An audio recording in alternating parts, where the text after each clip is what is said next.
Oh, hi everyone. How are you? Hope you're all doing really well. I need to apologize for the abrupt departure from my first reaction video. Um, we had a family friend who had been battling cancer for the past 3 years, and a week ago, um, was told by the doctor that there was nothing else that could be done. And so he entered hospice, and I tried to help in the best way that I could, but I'm not a real Mormon. I like to pretend like I'm a Mormon in these situations because I think the Mormon community is amazing and they support their community so well, and you never feel alone. I grew up in a community with a lot of Mormons, and that'll be one of my stories. I'll talk someday about how Mormons saved my life. But I'm not Mormon just because I was born, baptized, and raised Catholic, and so it's hard for me to believe something that was not, fundamentally taught to me. So I would be a Mormon for all of the ways that they still, I believe, practice in the way that Jesus would want them to, in the ways that they're giving, loving, have such strong and beautiful families, and they just help out. And so, um, one of the things that I've seen Mormons do is that when somebody is sick, they kind of get together and they form a calendar of who can bring dinner that night to the family. You just bring dinner, you know, or send gift cards so that they can buy dinner. And so, on that concept, websites have, kind of gotten that. So you can go on and get like a basic calendar and then fill it out and then send it out, whatever. And so I tried to do that, but I just didn't have any Mormon friends that I could tag in it. And so our basic community just is never as supportive because they just, it seems like people are afraid to help. They're afraid to do something wrong or be where they're intrusive or anything like that. And I understand that. But when I was critically ill, my Mormon friends did exactly that for me, and they brought dinners. And at first I was like, oh my God, I don't want anybody to see me this way. I don't want anybody to see me all sick, and my house is a mess, and I can't get up to clean it. And they brought their bishop. My Mormon friends brought their bishop the first night, and okay, I'm going to tell a little bit about. I'm going to tell this. I'm just going to tell this, okay? So I'll explain what happened to me at some point, but not all of it. But this part was when I was living in Las Vegas. Um, I was so sick.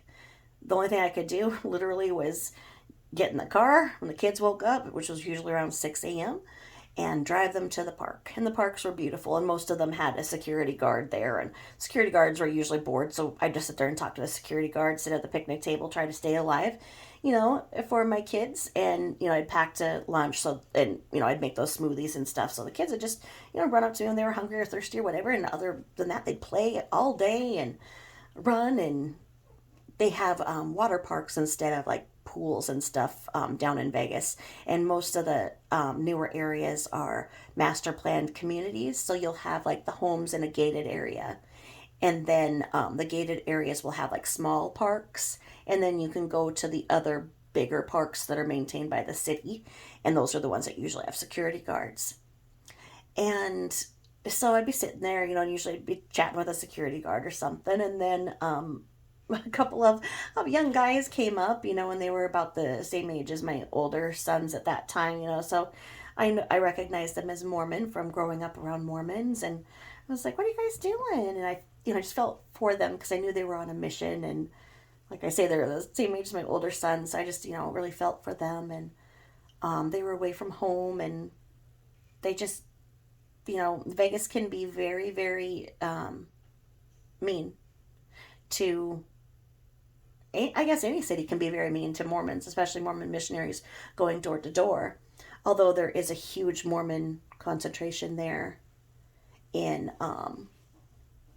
Las Vegas, surprisingly enough. So anyway, I'd chat with the missionaries and stuff. We'd chat and we would talk about religion, life, and the pursuit of happiness. Everything, because if you're not familiar with Mormonism, there are some controversial topics, and it's kind of interesting to chat with them about how you were raised and what you were raised to believe versus what they believe, and it's not offensive to them whatsoever. I mean, yeah, if you were to be a jackass and be like, "Oh, how many moms do you have?" Sister wife shit, but as long as you're respectful and be like, "Okay, so is it true that you guys like have caffeine?"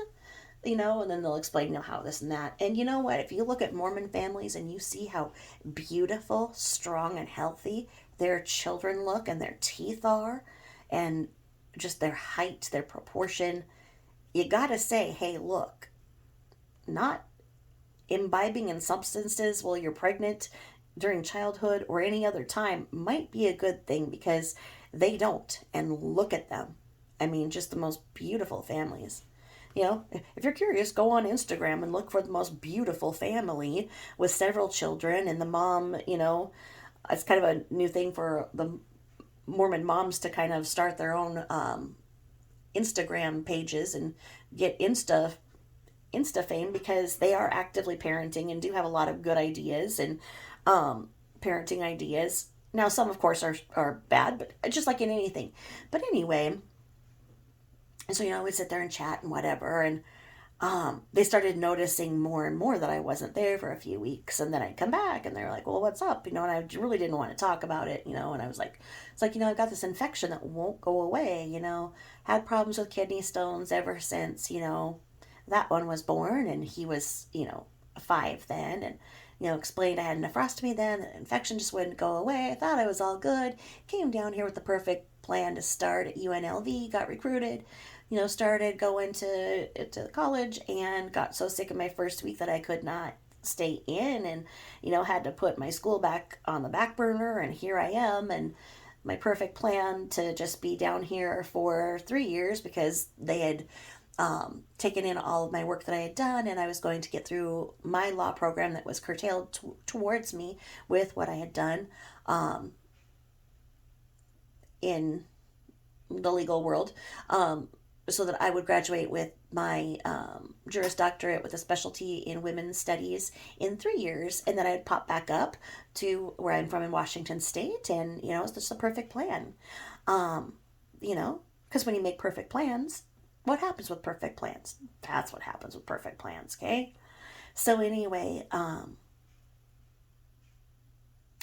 told him, I said, look, and I'll be out here with the kids, and I'll feel fine. And then, about 3 or 4 hours in the sun, and I start getting really, really sick. And, by the time I get home, my heart rate will be out of control. I'll call my doctor and report, my blood pressure and that. And the receptionist will force me to call 911. She won't let me just go in the frickin' doctor. They'll direct admit me. I'll be back in the hospital for a week to 2 weeks, whatever. And then I'll come back out. And, no real reasoning for what was going on. That just the infection would not go away. We'd put a Band-Aid essentially on the infection and the symptoms, get everything working again, and then go and I'd be okay. Well, this catalyst was that I was in the sun, and so the doctors really started suspecting that I had lupus as the underlying condition, because people with lupus cannot be in the sun. There's some component of it. I don't know what it is. I mean, essentially, like a sunburn. A sunburn is an allergic reaction to the sun. So you can have a histamine reaction. That's why it itches. So a sunburn itches. So if you have a sunburn, take Benadryl to knock down those histamines. Take Claritin and Zyrtec alternatively, all over counter, as long as you're not under the age of 5. If you're under the age of 5, consult your physician. Don't do this. And if you're under 18, please ask your doctor how to proceed. But if you're over 18, this is the best way to keep yourself comfortable, is to knock down those histamines to keep that itching and swelling from going out of control. So I don't know what happens in that whole histamine response then if you have lupus, and how it goes to the body attacking then, body parts. I don't know how it works exactly, but I mean, they were sitting there telling me straight up that, that when the infection clears, rheumatology is in my future and I probably have lupus. And I'm like, I don't have lupus because I've treated people with lupus. I've had 6 kids. I didn't have any problems with that, except for the whole kidney failure and sepsis. I didn't have complications other than that. And, never mind. Yeah, I had complications, but you know what? Who's counting, right? So, I just, kind of thought it was hogwash. And if it was lupus, okay, well, it was, not as aggressive as some of the ones I'd seen. And quite honestly, I was scared shitless to find out if I had lupus or not, because I've treated people, and lupus is a horrible, horrible disease. And I know I'm going to get the comment that lupus is different for everybody. You don't know. You're not a doctor. And I'm tired of you people hashing people with lupus. Don't fucking come for me. I'm just telling you my story, okay? So anyway, I told them, and so then, they figured out where I lived, because Vegas is pretty easy to figure out. Like, if you look at it on a map, it's really funny, all the streets are straight and blah, blah, blah, blah, blah. So, one of the times when I wasn't there, there was this knock at my door, and I was like, oh God, I don't want to get the door. And it was them, and I was like so embarrassed, and they were like, hey, we're just really worried about you, and don't worry about anything, but they were like, we want to bring a blessing to you. And I'm like, oh my God, I don't want to be judged. I don't feel good, and I don't want to go back to the hospital. And they were like, just please don't worry about anything. We'll be back at 5. And I'm like, oh no. And so then 5 o'clock comes, and I'm not even kidding you. This whole brigade of Mormons came, and just one came and helped clean up my house. One came and helped with my children. My husband answers the door because he was home from work by then. And they're all like, hi, how are you? We're here to help. And they had brought dinner. I mean, just cared for my family. And they had the bishop, do a full blessing on me and for my healing. And one of them was a nurse, and one was a pharmacist and whatnot. And so they looked over what I was taking and everything, kind of give me some better instructions on how to take what to make most effective. And, what kind of my care was looking like overall, and when I did need to call back and what they could do. And, they tidied me up and everything. And it was just a huge relief, and it was a blessing. And from there, I was getting progressively more ill. And I flew up to my uncle's house to get a second opinion up at UC Davis. And unbeknownst to me, when you go to different hospitals, they call your insurance first, and they ask where you were seen last, and they look at what you were seen last for. Well, the long story was basically I had an infection that they had given me, so they knew that they had given it to me during surgery. Long story, blah, blah, blah, blah. So they weren't taking responsibility for it, and basically they were saying that, nothing was wrong with me. Blah, blah, blah, blah. I'll tell you all about that on a different day. I'll have to link it with all the stories and stuff of the hundreds of people that they tried to kill, just like me. So anyway, I get to UC Davis, and they have to cath me and everything, and they can tell that the catheter won't go in. I'm bleeding everywhere. But, they're convinced that whatever was going on in Vegas, so the doctors saw. They said they've already done a full workup on me. There's nothing wrong. I need to get the fuck out. And I'm like, okay. You know, my aunt and uncle were like, you guys just catheterized her and saw that you couldn't get the catheter in. And when you did, there's nothing but blood. She is bleeding from her kidneys. What's going on? She has this. And they're like, yeah, well, she just needs to go back where she's been getting care. We don't have the resources to treat people from out of state here. You know, just basically get the fuck out, right? Like, okay. So then I got back on the plane. I was really sick. You know, I had like a bit, my fever was like about 104 when I got on that flight. And I was just doing the best I could to just kind of, you know, not act sick on the plane because then they wouldn't have let me plane. And this lady sat by me and she was Mormon. You know, and she was like, what's going on, hon? You don't look well. And I was like, oh, I'm fine, I'm fine. They started telling her and told her about the missionaries, and she's like, yeah, she's like, I think that you need to get out of town. And I'm like, what do you mean? And she's like, just trust me, something's not right. This doesn't make sense, and I think that you need to go out of town because there are other people who are in your situation right now, and where you're getting your care is not going to help you. And basically, if you don't get out of town, you're gonna die. And I'm like, really? And she's like, you need to do this. She's like, I'm gonna make some calls when I get back. What's your number? Okay, all right, whatever. So I got back off the plane, and then my fever hit 106, and my husband took me straight to the doctor, straight to the ER from there. And at that point, then they did, because I'd went out of town, you know, to UC, so they knew that they were going to get busted if, you know, they did anything to me. So, and I know this sounds like hogwash, but believe me, I have all the receipts. I'll explain all of this to you later. This was a massive Medicare fraud cover up. I didn't have Medicare, I had insurance, but long story, I'll explain. I promise I'll explain in a whole different episode. But anyway, they told my husband that at that point I needed to go on hospice, palliative care, that they could no longer treat me, that there was nothing more that could be done, and basically to start making burial plans. And I might have 3 weeks to live. So I was 36 with 6 kids. They said they couldn't treat, sent me home, and then I got really, really sick. When I woke up in the morning, the only thing I could move was my toe.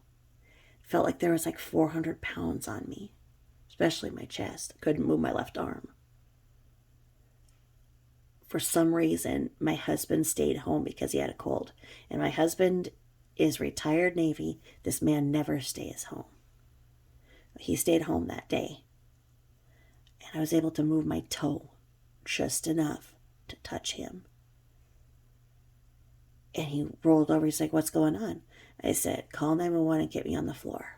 And he's like, what? It's like, get me on the floor. You're going to have to start CPR. And he's like, what are you talking about? I'm like, call 911 now and get me on the floor. And he did. And I was passing out and whatnot. And, you know, the medics came and they're like, oh, yeah, honey, it's just a panic attack. You're fine, you know, blah, blah, blah. No, I was having a full heart attack.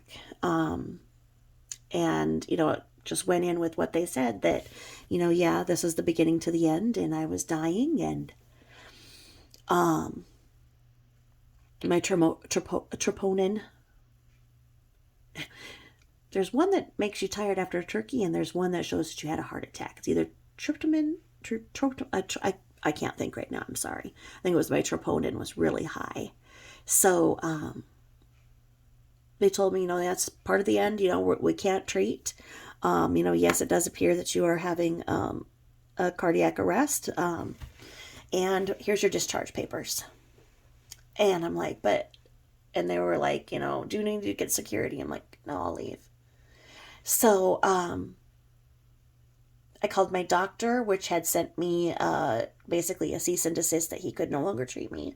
And I said, hey, I know that, you know, all my treatment is not, you know, continued here because I'm on palliative hospice or whatever, but, you know, or this is really high and the pain is really tough in my chest. I don't know that. And he was like, what? And he's like, wait a minute. And he called, and he goes, I want you to go to this other hospital, one I hadn't been to. And he said, and this doctor will meet you there. And he met me, and they did the angiogram, and there was no blockage. It was just that my heart was under so much stress from the illness, and the sepsis had gotten to my heart, and I was so massively dehydrated that it was causing that. So it was damage to my heart, basically, at that time, and the heart attack was continuing. But he knew that he couldn't treat me. Long story, big conspiracy, blah, blah, blah, blah. So he put me on a bunch of cardiac drugs, and I got a call that afternoon, and they said, hey, our friend who was on the airplane with you called, and we want to help you get out of town. And I'm gonna die, so I have to die here, right? My husband has a great job here, whatever. And they were like, no, you could probably survive if you went out of state. I'm like, how? I wasn't getting this. I was very sick. My husband didn't know what to do. He called my ex-husband, and the two of them, my two baby daddies, figured out things, what to tell the kids and what not to tell the kids. And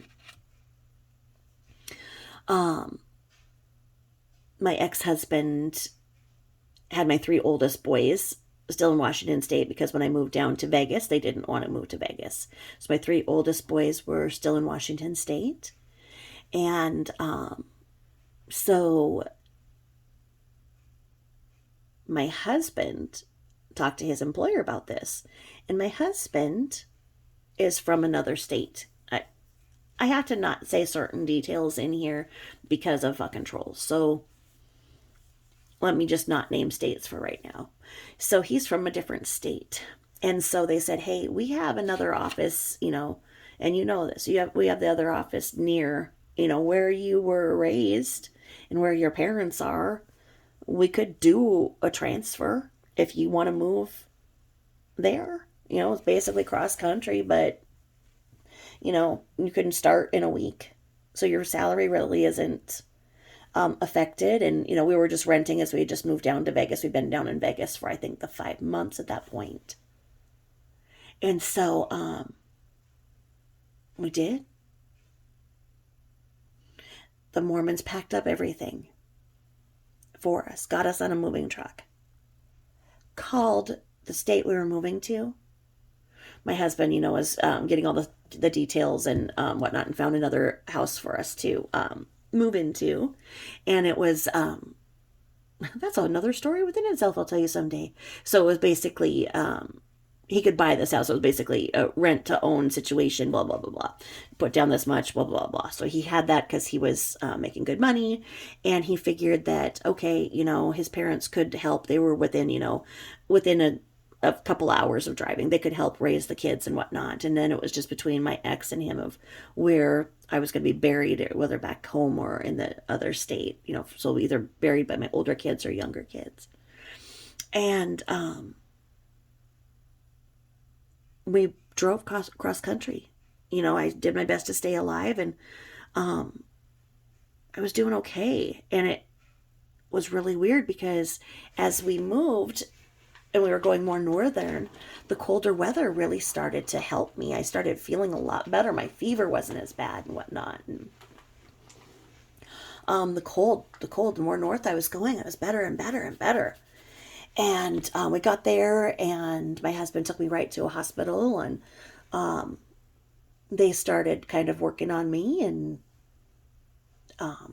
took a few hospitals and several surgeries, and I survived. And that was in 2008.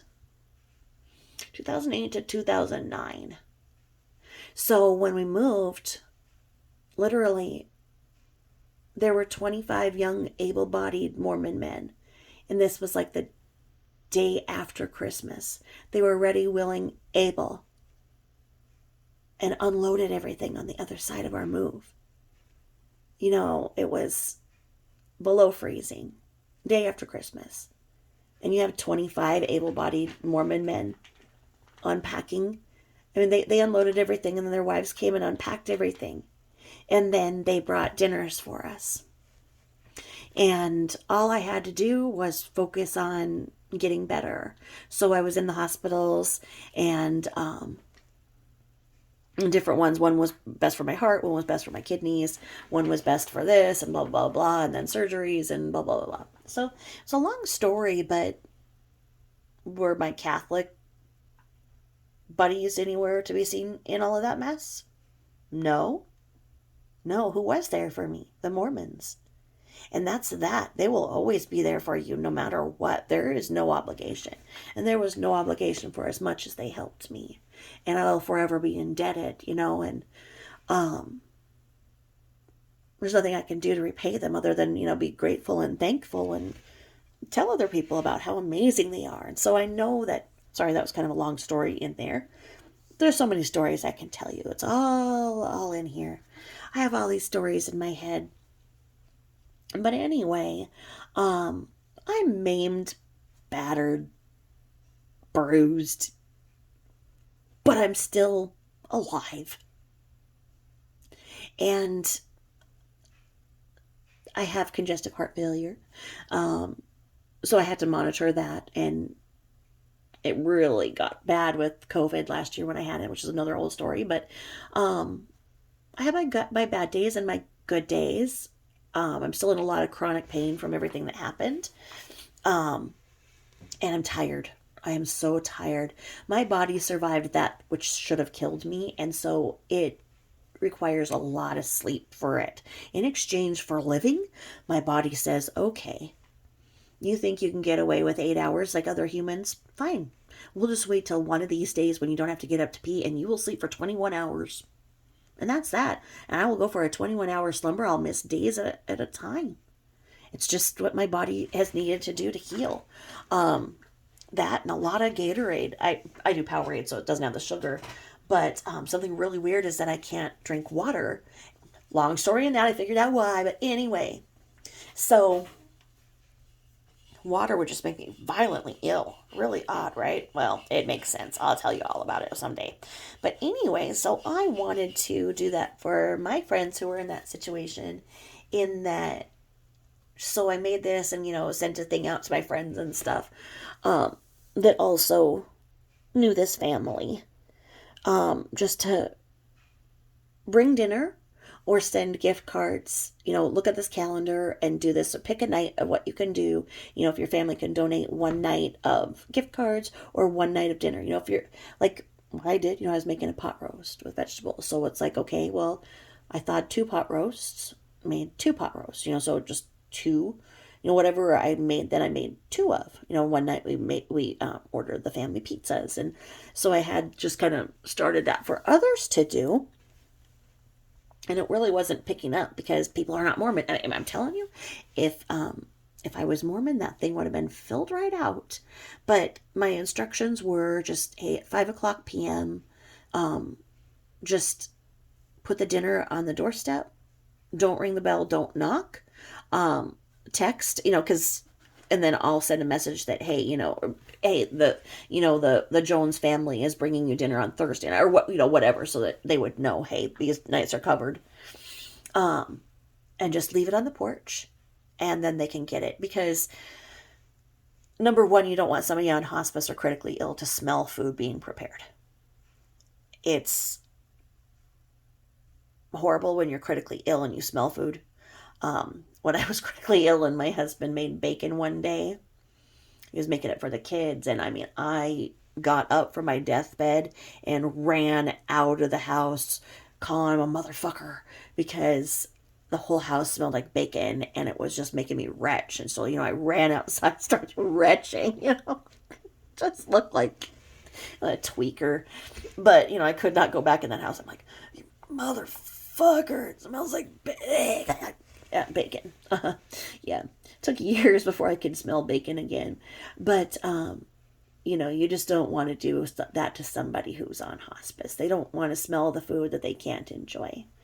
Certainly if they ask for something and they're on hospice, make it and you have that, But when they're on hospice, often, the cancer has spread to their stomach or their pancreas or gallbladder, or even brain. And the smell of food just starts a cyclic vomiting cycle that is really hard to interrupt. So, long story short, I had done that and set it up through the first of the year and had people, doing that and everything. And, thought that we were set, and we went out of town for a couple of days. My husband was going to a sporting event, and he didn't tell me it was like in a city that had a lot to do and that we were going to be there for an extra day so we could have fun, because I don't know. You all know. We've been married for 21 years. We don't really talk to each other that much. I mean, we kind of save it for if we are on a long car drive, what we wanted to talk about, because you just don't, you know what a 21-year-old marriage is. You know what I mean? Still love each other deeply, but we don't really talk. But anyway, my husband's amazing, and he took care of me through all of that, much like Christopher did for SW. He's taken care of me through things that no man should. Let me tell you that. And thank God he was a sailor, because some of the messes I've made in the bathroom are things that he said that he could only have cleaned up because he had cleaned up after sailors. Because I'm telling you, I some of the houses should have just been burnt after the messes that I made in them because of my body exploding at times. But like I say, my body survived, but it has its needs, and it does things that, it wants to do sometimes that I don't want it to do. But, so anyway, I'm like trying to do my first reaction video, and I get the text that our family friend died.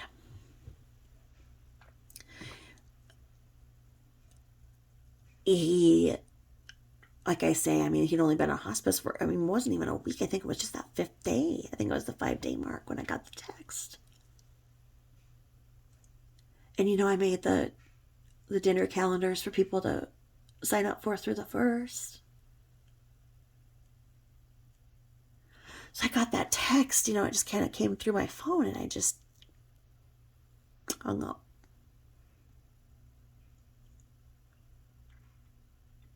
I'm very sorry for that. Make sure that you just tell everybody that you love them, and make sure that you do screening. And if you think anything isn't right, get a second opinion.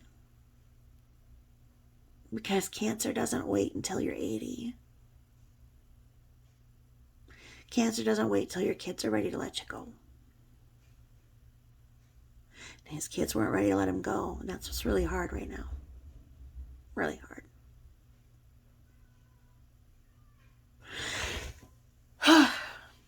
So, switching gears. Here we go. Can you hear her caterwauling? Kisses! Kisses! Mama's over here. You're not alone. Kisses! Kisses! Kisses! I'm not in bed where she, usually commands me to massage her for 7 hours straight. So, when I go in my office, I shut the door so that I'm not keeping everybody up while I'm in here talking to myself. And so she can't find me, so she'll start, her caterwauling. And like I say, she goes on the stairs, so it echoes the whole house. And she's very dramatic when she does it. Very dramatic, like I say. It's funny because I've seen your guys' comments where you guys hear her. I don't think you guys could have heard her right now, because I think she's a little farther away. But, yeah, she does it. I've had her for, how many years have I had her? I think 12 years when I got her out of cat jail. I am very, very allergic to all animals, basically the whole world. I should have been born in a bubble.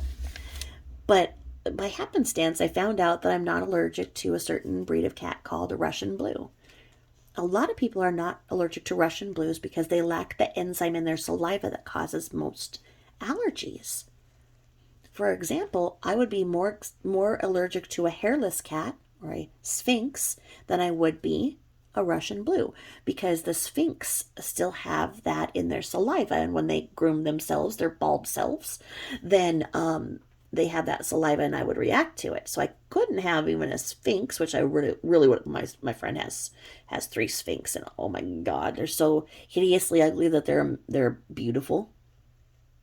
So anyway, um, I decided one day that because I found out my first husband's family had a Russian blue, and he just loved me, and he loved my big pregnant belly, and he would just circle himself around the belly, and oh, that cat loved me, and I loved him. It was my first chance at loving an animal, because I thought I was allergic to them all, and I wasn't reacting to him. And so Russian blues are the ones, they have that grayish blue color to them and the green eyes.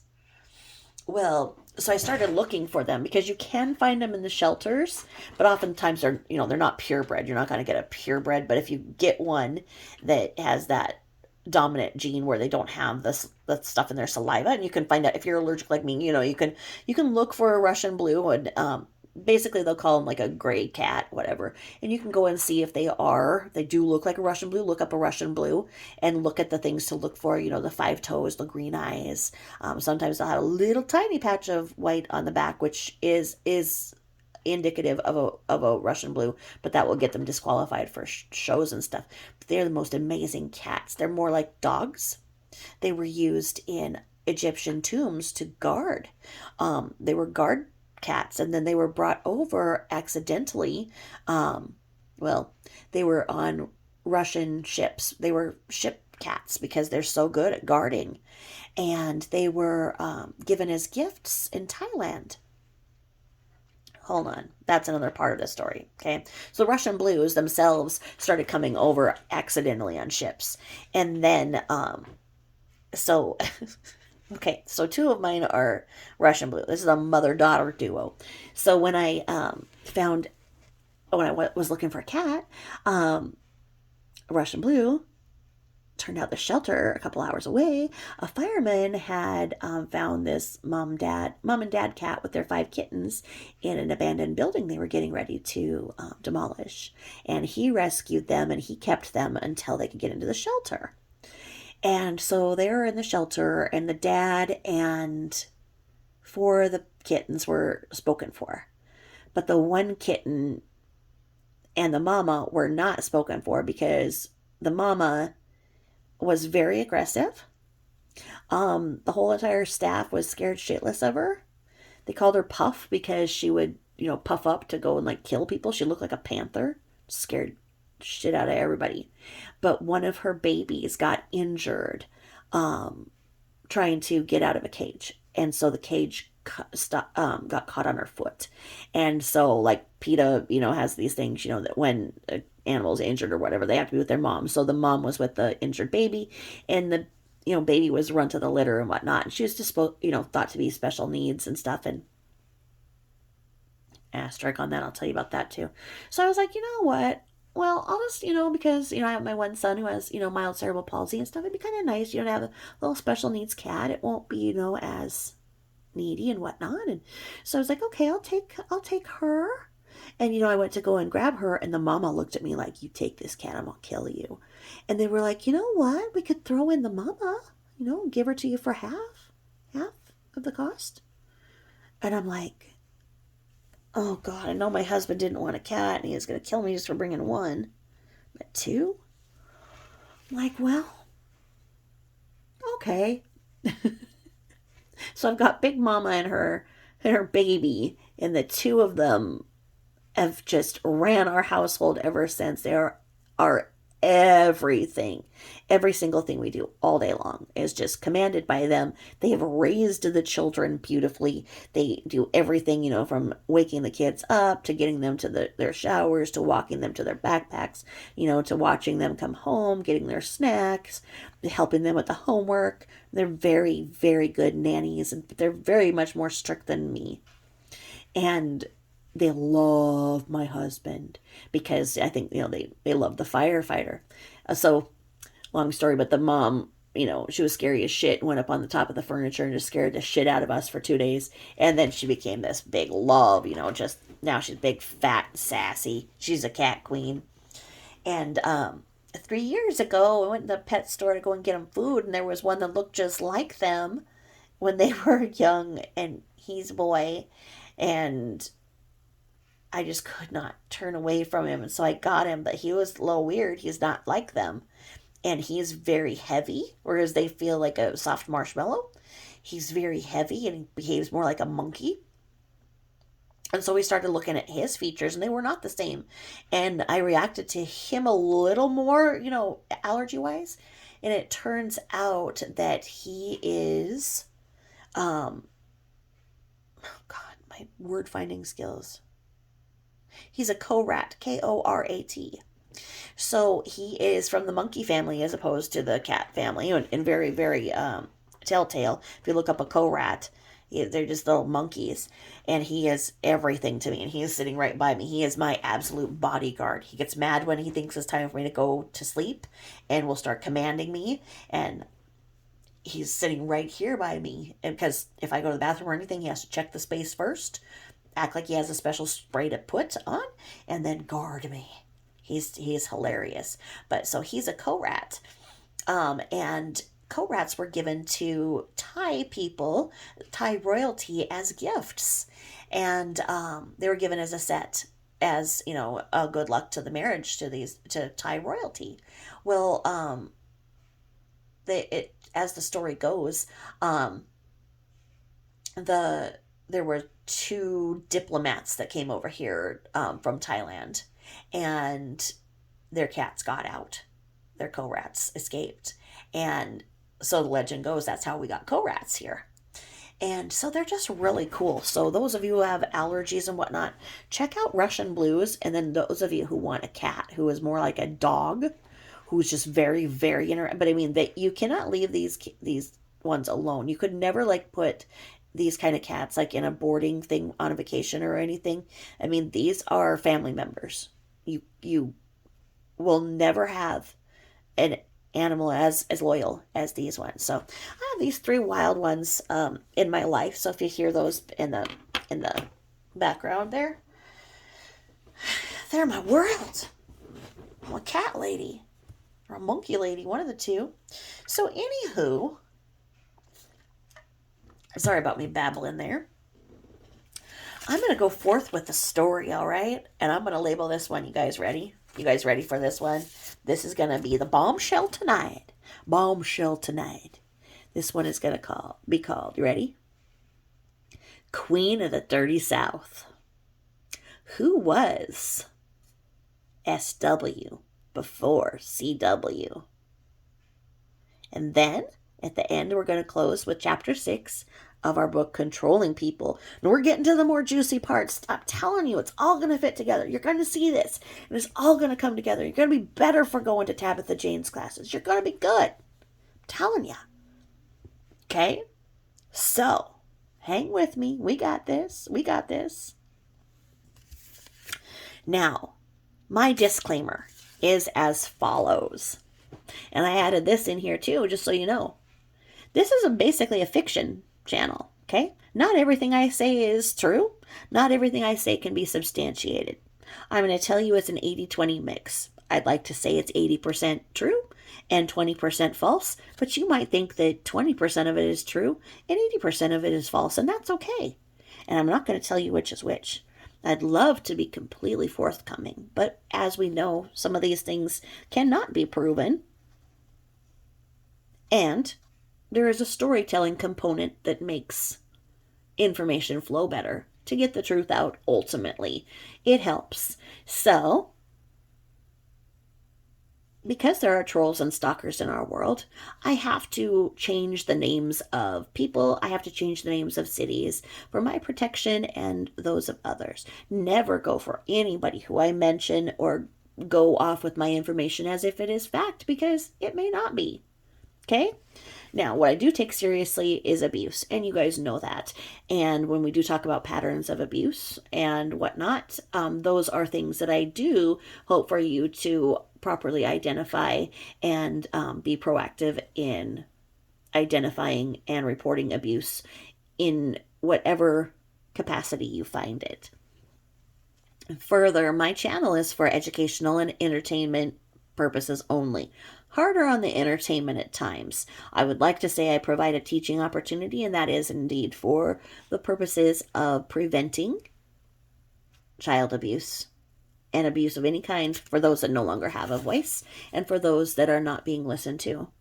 I am not mom shaming. I am not shaming anybody. I do like to be an advocate, and I do like to address potentially abusive and harmful behavior to prevent future abuse as stated. Now, as the person who I'm talking about, SW, was on a public forum very often, as we know. She is and was indeed a public figure. As such, public figures are subjected to criticism and critique as much as they are admired by some. The fact that there are many people who go on these forums and say they want to be just like her, that she was an excellent mom, that they want to be, that essentially she's their mentor, that's very dangerous because there's a dialogue that's out there that is not true. And we need to be sure that we are identifying those behaviors that were maladaptive and harmful in nature so that those who do idolize and want to be just like SW understand that while there are parts that may look true, that they were advertising, that they were commercial, and that we need to do our best as other older women, as mothers, as women, to teach younger women who are highly impressionable, that see something like this and say, I want to be just like that. Because I'm not like that, I'm not appreciated and whatnot. No, we need to work on that. One of the things that I want to say before I get started is people that say, oh my God, she was the best interior designer. Oh my God, I want to be like that. I want to decorate like that. Oh my God, she was everything. And everybody who met her loved her. And oh my God, it's because everything she had was so beautiful. And look at those girls. They were perfectly dressed and so she was the perfect mom. Stop. Stop yourself for a second and stop it. Stop this. This is a whole effect of the mainstream media that promote stories that get bigger and better advertising so that they can promote what looks good because it's all about money. Aspire to be and recognize the woman who has nothing. Aspire and recognize the woman that's making ends meet. Aspire and recognize the woman who is actively parenting her children, and you see her children with her in the store that she is talking to, listening to, and doing the best that she can to buy those groceries. When you see her in that small house, but it's clean, and her kids that are clean, aspire to be that. Don't aspire to be this fake vision of what mainstream media is telling you. Do not aspire to be a Kardashian, okay? SW's home was beautiful. It was immaculate. It had beautiful things. That came at a cost. And some will say the ultimate cost. But I'm talking about the financial cost. To put the things in that house that made it look so beautiful, made her put her husband, who went to work every single day and worked his ass off, and she worked for a while, honestly, all of that money was not enough to afford what they had. What they had was not honestly earned. What they had led them to bankruptcy. And with the amount of money that he was making in the short amount of time that they were accruing that much debt, it should have never happened. So if you want to look like that and you think it's a great idea to put your husband into bankruptcy and for you to have to claim bankruptcy and then turn around and rack up almost another $70,000 in 18 months, That's not admirable. Do not aspire to put your family through bankruptcy, your husband through bankruptcy, to take every dollar that he makes and tell him it's not enough and emasculate him in those ways. Do not do it. Take what your husband makes and make it go far. Go to garage sales. There's no point in paying all the money on expensive clothes. There's no point. Those very same clothes are at garage sales for pennies on the dollar. If they have a stain, get the stain out. You can make your kids look just as well dressed as the people who have all of that disposable income, that it doesn't affect them to do so. Go to garage sales. Just be clean. It doesn't cost anything to be clean and actively parent, okay? Stop buying what they're selling, because SW was selling you something. Every single time she was on, those were commercials. She was making a commercial. She learned to make a commercial out of her life because of what happened at the Dirty South. And I'm about to go into that.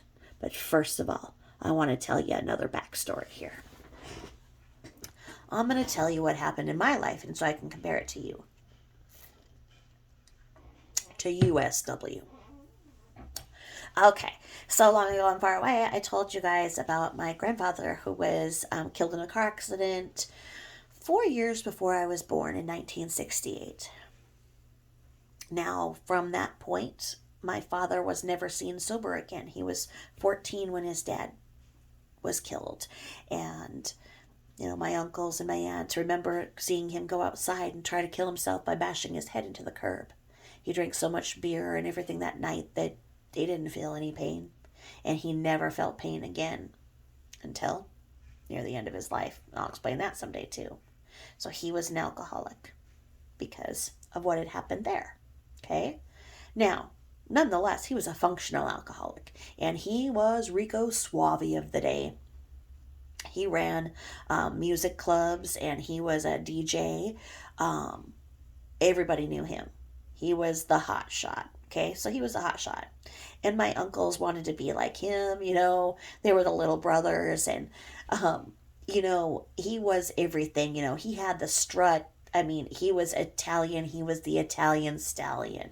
Just think of The Sopranos and think of, when you go into those clubs and whatnot and everything, and The Godfather and everything. Well, that was my dad. He was Italian. Okay, so with with that Italian stallion mode came that partying lifestyle, and we were fun. I mean, my mom was an idiot. My dad married her just because she was like a bimbo, and he thought she'd be a good mom, but she wasn't. She just liked to sit around and eat potato chips and whatever, right? She's brainless. So instead of locking me up flowers in the attic style like SW, she just locked my ass outside every day when she got up and got her bag of potato chips. Would not let me come back in. Like I told you, even if I knocked some teeth back out, or knocked some teeth out on the monkey bars and stuff as I was twirling, I went to the park and stuff, I'd knock on the window and show her I'd knocked some teeth out and stuff. I had to come in, and she'd sit there cracking her potato chip. She'd put one potato chip down and push it in the middle, make little 5 things, and eat them all slowly. And she'd shake her head. No, I couldn't come in. Her soaps were still on, for fuck's sake. I couldn't come in. So, all right, I'll just go back to the park. I'll go over to the little wading pool and wash myself off and wash my blood off, and then, go about my way. Maybe I'll go feed the ducks or whatever. I would just go all over because, like I say, I was 4. I owned the world. I mean, I loved the fall with all the leaves and everything, and I'd go and kick up those leaves. And that's why I even love fall right now. I love fall. And so anyway, when my dad's friends had come over, and my uncles had come over, my house was still the party house. It was my grandparents' party house, in the downstairs. From that era, those houses that were built, in the 50s and 60s, they would have these house parties, and the basements would have everything. Our basement had this pool table and the piano and the big bar with every kind of alcohol, and it was all mirrored, and, just everything, right? And it was all for entertaining, and there was these parties and whatnot, and so, I would see my dad and his friends and everybody, and it was just this big party house, and my uncles and everything, and we would just laugh, and there was just jokes around, because they were all drunk and laughing and everything, and they would fart, and I mean, they would fart a lot, and and farts were funny. I was a kid and farts were funny. I mean, this one time, like, they found a pile of dog shit and, like, they put some shellac on it and some googly eyes and put it in the middle of the pool table. And, it was just this big funny thing, like, I mean, just hilarious freaking things were just laughable. And my uncles, their rooms were in the basement and they had moved out, and I would go, and investigate, their bedrooms. My uncle who had went to Vietnam, I'd check out his.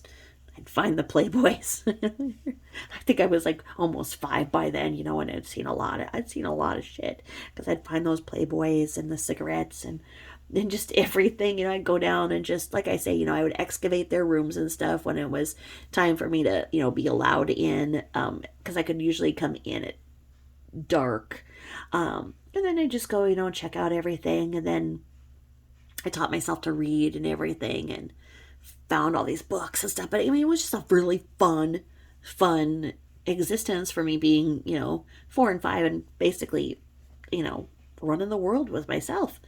And so when it was time for me to start kindergarten, I had to walk to school. I mean, I had to cross some busy ass streets, and I was very small. I was very, very small for my age. Very, very, very much like Bella. Very small, because my mom didn't feed me. She was an idiot, and I had severe, severe asthma.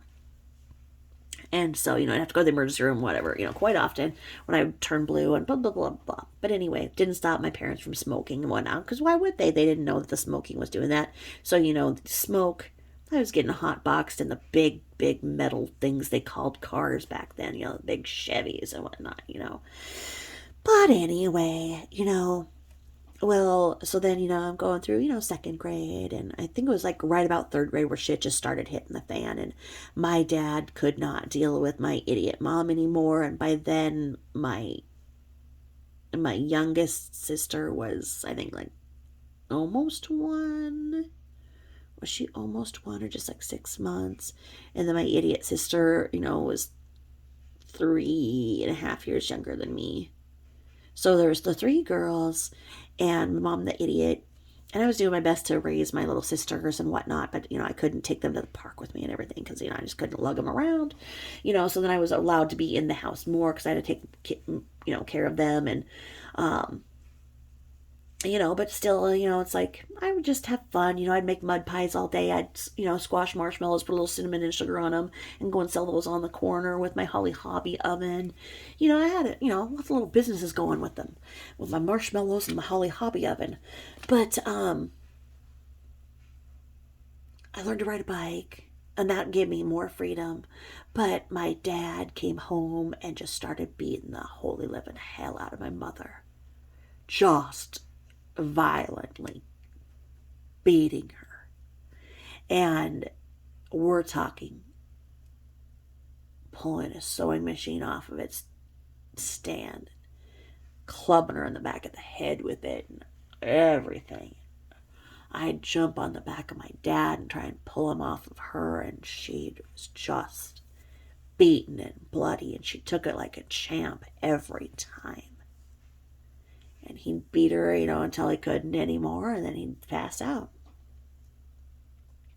Well, the night times I'd started getting a really bad stomach ache over, knowing that what time he was going to get home, when the bars closed and everything. He'd come home around 4, and I would just be up, and I'd hear just the crashing of the furniture and slamming of stuff and her cries, and I'd call my grandparents, and, they'd get on the phone and tell him to knock it off. Ask my mother what she had done wrong to make him beat the shit out of her that time, because that was what the common mode of thought was. And when my grandmother had gotten a tune-up from my grandfather, that's, it was because she deserved it. She didn't make his sandwich right, didn't make the little wax things folded. I mean, I'm not kidding. This is from that era, and that was my lineage and the accepted norm. And so finally, I heard somebody at school talk about how you could call the police by dialing 0. And so then my dad, was just, I didn't think my mom was going to live. And so I dialed 0. And the cops came, and they were all his friends. They all went to high school with him and whatnot, and they all came over and they're like, "What are you doing? You got to sober up. You got to knock it off." And, half the time he'd be like, "No, old TJ over there is just having a nightmare. She made it up. My mom's over there, black eye, and, you know, that's how they were. They'd wink and nod, little shake of the hand. He'd tell them and give them free drunks the next time they came to the club. It was all done. Well, the next time it happened, and we were taken to this shelter ran by Catholic nuns. We were there in the middle of the night, and I remember they gave my mom some aspirin and stuff for her head, because her head had just been beaten in, and we were given a bedroom to share, and then in the morning, we all sat at this communal hall, and we were given Malta meal, and the chores were laid out. And because my mother was the last in, her job of the day was to clean the toilets. So there she was with her head injury, trying to clean this line of, endless toilets with those black lids and white. And I did my best to help her, but, I was only 8.5, so I didn't do that good of a job, but I did my best to help her. But that's what had happened. And then the ladies would have to get ready, because then they'd go sit in the receiving room for the husbands and boyfriends to come and bring them flowers and apologize and bring them all back home that day. And so that happened. And as I saw, I was like, okay, I don't want my mom to have to clean the toilets again. I didn't know what to do. I really didn't know what to do, and I felt bad because of that, but she was going to get killed. So, I called again, and we were put in a different shelter. And we stayed in that for like 3 weeks. Things were a little better. And then, he convinced her to come back. She came back. And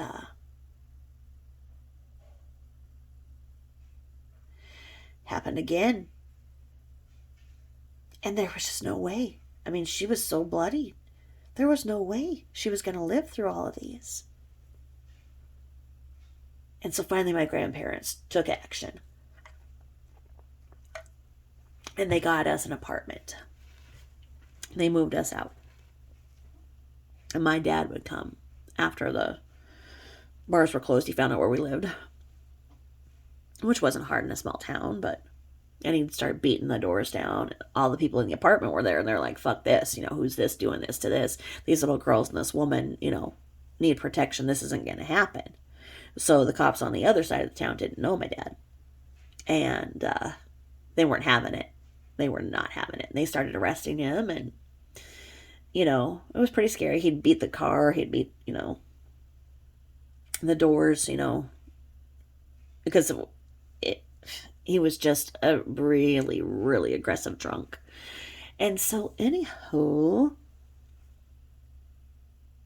my mom went to a Christmas party. And a family friend's son went, who was a younger man to my mother. But he was one of the cops who had came one time, so he recognized my mother. Apparently they hit it off. So one day I came home from school, and I had the key. My mom and my sisters weren't home. And this man came up, and he goes, "Oh, are you TJ?" And I'm like, "Yes." He's like, "Oh, you're just the person I was looking for. I'd really like you to help me make dinner for your mom tonight." And I'm like, "No, thank you, sir." And he's like, "Oh, I'm a policeman, so it's okay." Then I'm like, "Okay, whatever." So, I unlocked and let him in, and he made dinner, and he never fucking left. I mean, it was nice having a built-in police officer, so I didn't have to get up in the night and call. I started sleeping a little bit in the night. But sleeping through the night, still not anything I can do. My brain isn't there. My brain's not wired to sleep at night because of all of that PTSD. So anyway, he took us in, and he was younger. younger man than her. I mean, in the 80s, she was a divorcee with 3 kids. Ooh, the shame. Shame, shame, right? Well, he introduced her to his parents. And they were like a divorced woman with kids. And she's how much older than you? And he is like, I love them. I will protect them. And they were like, no, no. They were a very strict and uptight family with no kids ever in that family. We were the only kids, and kids were supposed to be seen and not heard in that family. So we met the grandparents and whatnot, and they told him the same thing, that no. And they shamed her, and they shamed her. And she, did her best to look like this pilgrim woman and started dressing really different, from this hippie mom who was just an idiot to this uptight woman wearing these, laced collars buttoned up. And we were too, we had to wear the prairie dresses and look the part of these, just very, very quiet and religious children who had just been, these just crazy wild Italian kids who thought the best thing in the world was to fart, and laugh at farts. And so they went on with the wedding, and we had to sit in the corner, and we were told to shut up. We were not allowed to talk and whatnot, and we were just sitting there looking at all these uptight people and everything. And one of the grandparents went by, and they were doing the goose fart, and it was like they took a step and they farted, they took a step and they farted, they took a step and they farted. I mean, and they were not acknowledging it. And I mean, that was it. I rolled in laughter. I laughed so fucking hard. And we won't even talk about the beating that I received for laughing about that. Okay? And that was it. I was shamed for laughing. I was controlled. I was criticized. And that was the new definition of me. And my mother. And my sisters. And he got a different job in a different city. And on the way that we were driving to the new city, we were told to call him Dad, that he pays the bills, and we give him respect. And our new last names are this. And that was it. We were no longer supposed to acknowledge where we came from, who our actual father was. Nothing. And we were never to laugh. Oh, no. No, no. So, we'd go to these drawn out Thanksgivings and Christmas. And have to sit there, and just look down, and the food would be passed, and the manners and everything had to be just top tier, and never laugh. And these old fucks would fart all the time, and learn never to laugh at a fart, Not like back when I was young and I could laugh at people farting. These old fucks were always going around farting, and I couldn't laugh. And it was the new me. The old me was shamed. I started a new school, and the conference went, and I was in 4th grade. And apparently the teacher said that I was the class clown. And my stepfather was given the freedom then to take off my pants while he beat the fuck out of me. Bare ass whipping? How about bare body whipping? Okay? And that was my new normal. That's what I got for calling the police. Got my own policeman to watch me. That's how I was defined and who I had to be. And I was so smart. I mean, I look back at all of the things my kindergarten and 1st grade and 2nd grade teachers said. I was brilliant and fun, and everybody loved me. And I was a leader even though I was the smallest. I became nothing. Nothing. A hollow shell of what I used to be. Where did I take that pain? I took that pain inside. Many people take that pain and they develop something maladaptive. When you're controlled, criticized, shamed, what happens? When you're controlled, criticized, where does that go? Where does the real you go? Are you living in an existence where you're beside yourself and the person who you were? Where did that person go? Is that person still inside of you? What if you let that person out? Well, you'll be shamed and beaten. You'll be shamed. Your world will be taken away. So what did I do with it? I took that inward and I became very cruel to myself and took it inward, PTSD, depression, I mean, no one was harder on myself than me. I took it that way. Others don't. That's where this happens. When a lot of times it happens in teenagerdom, and it happened to me sooner. And this is how I think that what we see, the same thing happened. I'm going to tell you the story now of the Queen of the Dirty South and how I see the same parallel in who she was and who she had to become. And here we go. So long ago and far away in North Carolina, there was a happy Italian family. They liked laughs. They probably liked farts. They were fun. They were Italian. Okay? There was the dad. He was your typical Italian stallion. Salesman with a silver tongue. He could sell you anything. And he sold for Amway. He had a wife. And she was a cosmetologist, as you call them, or a beauty operator. And they had a beautiful little girl named Shan'nan. And she had that dark Italian hair. And she was just your little quintessential Italian girl. And her mom would cook and cook. And cook these beautiful, loving meals full of pasta and fun. And when Dad came home, he was sometimes drunk too.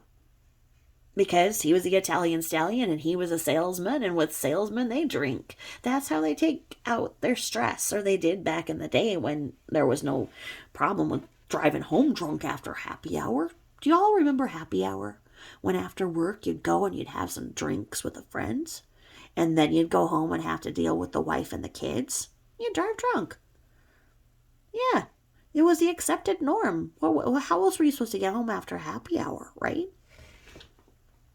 So the dad, FR, he'd have some stiff drinks and stuff before he'd come home.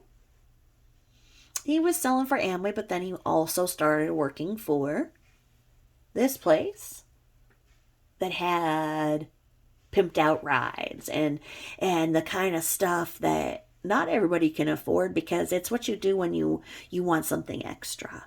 Okay, this isn't your typical car dealership, right? It's not a car dealership where they're trying to sell you the Ford Pinto that you kick the tires and whatnot. Oh no, this is for people who can put extra things on that Ford Pinto, right? I mean, we're talking Pimp My Ride before Pimp My Ride was a thing.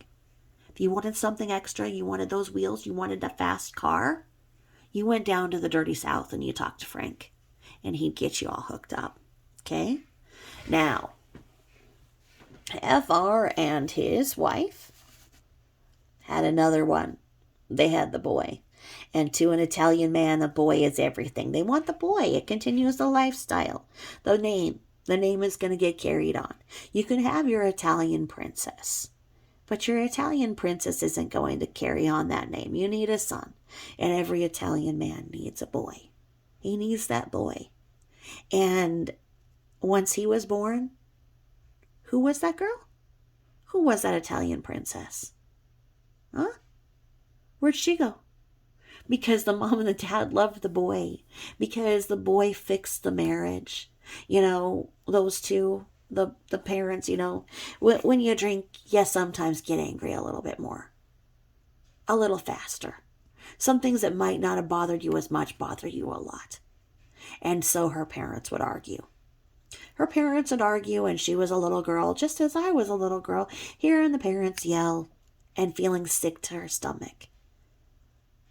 And how'd she deal with those fights that she heard her parents have? She'd get migraines, those headaches. Her stress came in the form of headaches. So she'd get those headaches, and she'd have those headaches, and she'd be so upset, hearing her parents fight and everything, and the fact that they didn't even notice her anymore because she was theirs for a long time. She was their only. She was everything. She was his little girl. She was a daddy's girl. She loved her daddy, and her daddy didn't love her anymore because he loved her little brother. So what was she supposed to do? She just fell into the back. She fell into the back, and nothing she did was good enough. Whenever anything would go wrong in that family, it was because she did something. What'd she do? What'd she do? Well, I guess it's one of the shenanigans again, huh? I guess what happened with Shan'nan? Did she do something again? Well, she was named after Shan'nan. Shan'nan. I can't say it. I'm not exactly from the 70s. But you just still think, her dad was that Italian stallion too. Those white suits. You think of the Sopranos again. Walking the strut, They'd go and get go down to the Italian store, get the good ingredients, everything. And her mom would still cook. Her mom could cook. Her mom could cook. And, when she wanted her little girl to learn to cook and whatever, but you know what? Her little girl was tired. Her little girl was tired of this whole family and everything, and she didn't even like it anymore. Anything she did was wrong. Just watch. She can do this, and her brother can do this, but who's going to get in trouble for it? She's going to get in trouble because she's the one who gets criticized, and she's the one who gets controlled because nothing she can do is right. And this little girl went along, and she became more and more unhappy. But you know what? She taught herself to love herself, because if she could love herself more, she didn't need anybody. She didn't need them. She'd look at herself at the mirror, and she saw nothing but pure beauty. She loved herself. And that was it. Her primary world was herself. And she learned to make the men notice her. And you know what? Sometimes your teachers are men too. She even got one of them to become very, very close to her. And he gave her the love that her dad didn't anymore. And her dad thought that he was loving her. He didn't notice how much she began to feel that she was invisible. He didn't know that his absence from being home from the stress of trying to make ends meet, stress of the job, coming home a little tanked, he didn't notice that he wasn't loving his Italian princess anymore. He thought she was fine. She didn't say anything. She had those damn headaches all the time, and they took her to the doctor. What else were they supposed to do? They took her from doctor to doctor with those headaches. Because when she had those headaches, she had mommy and daddy. She had mommy and daddy at that doctor's office, and she had the attention. She missed that attention, but she had the attention when she had those headaches. She got to go with mom and dad, and sometimes they'd even take her out to lunch, just like before that little brother came along. But, here she is. She's 15, 16. She's developing. She's got boobs. She's got a butt. She's got a waist. She's got that hourglass figure that every Italian princess craves. And she began to think of herself as somebody else. That when she could think of nothing else but how much she felt invisible, she became Veronica. And she'd look in the mirror and she'd think, I'm Veronica. And every man wants me. Who wouldn't want me? I'm Veronica. And there she went. And she went with her prowess, and she got herself ready every day. And that teacher and her, that male attention, it was intoxicating to her. She loved that male attention. It was everything. She didn't need anything else when she felt the love of a man. And a man who was taboo, unavailable, her teacher. Ooh, just try to give a woman something more intoxicating than a man who she can't have. She can't have because society says no, because the rules are that. But did she want him? And did he want her? Who knows? Was it attraction or was it just appreciation? Who knows? It was definitely something. And something so good that one day she even told him. She said, "You've done more for me than my own dad ever has. That at home, they don't even notice me. They only love my little brother. They don't even love me. That my dad, yeah, he's an alcoholic. Yeah, so you're everything to me. You make me feel alive." And he did.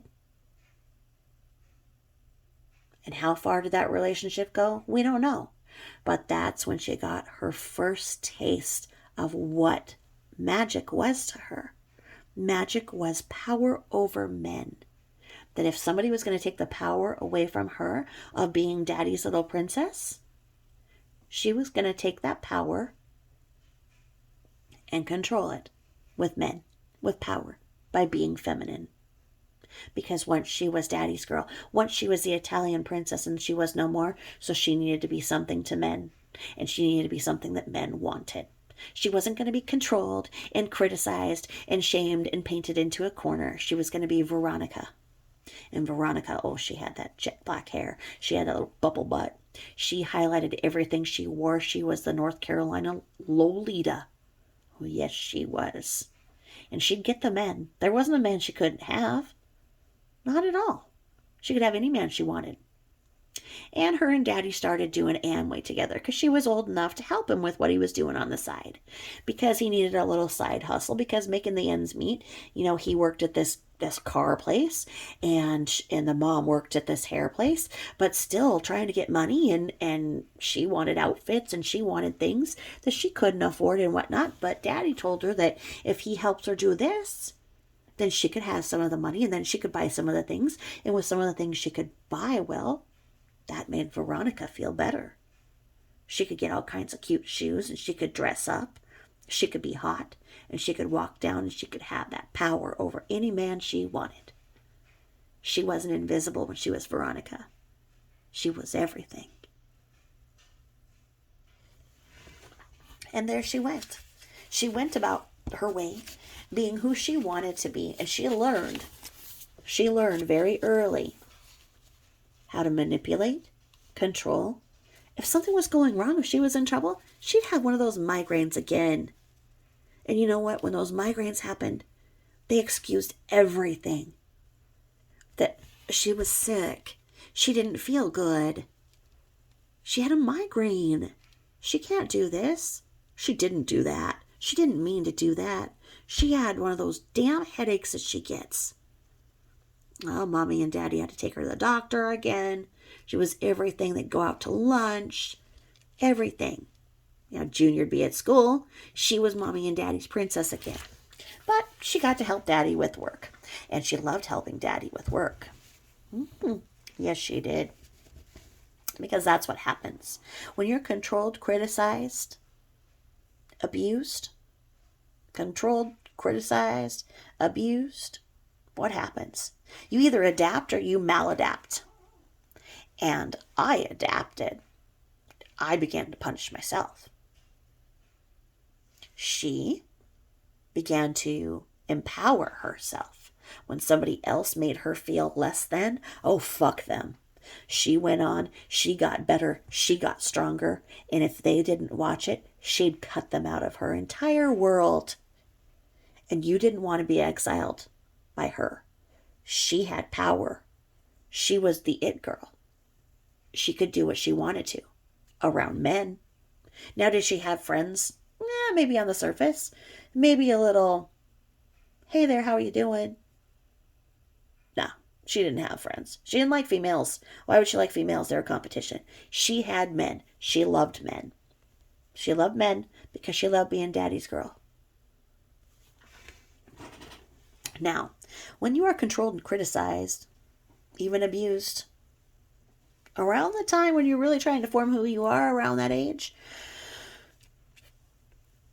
when it happens and you can't be who you want to be because who you want to be can't be that anymore because you have all of this pressure to be somebody that you're not, That's when personality disorders form. That's when addictions begin. Back then, her headaches, they'd give her some pain medicine for them. She liked that. She liked that feeling. Sometimes some Vicodin, sometimes some oxycodone. Oxycodone, opioids, they're the mommy drug. They make you feel like you're loved. So what would happen when she would get one of those migraines? She'd get the attention of her parents, and then she'd get some pain meds. And it made it all feel better. Now, some people, they go with that addiction. They go with a depression.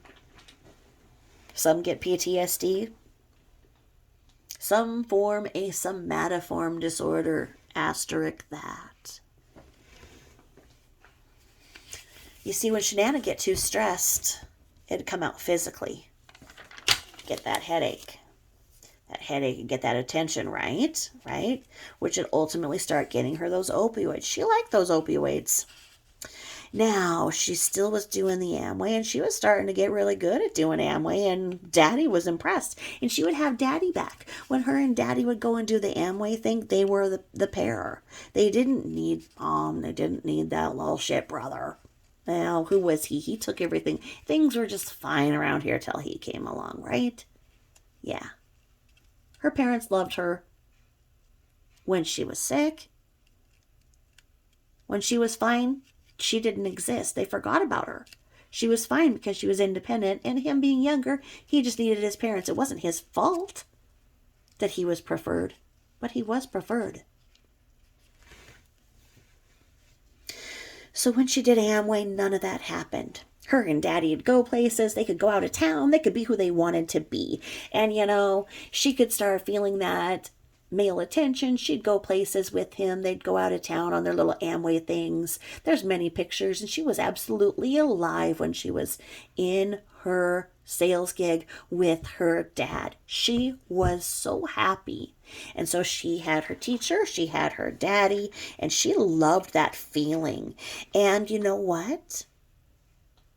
When she'd make a sale, when she could talk somebody into buying these supplements, this dish soap, that Amway sells just about everything. And just about anybody who comes into the grocery store, who goes to the doctor, anybody, there's people out there. Every single one of those is a potential customer for you. And she learned that. So she learned to start talking to people because every person had a dollar sign on their forehead. And if they had that dollar sign on their forehead, she wanted that dollar.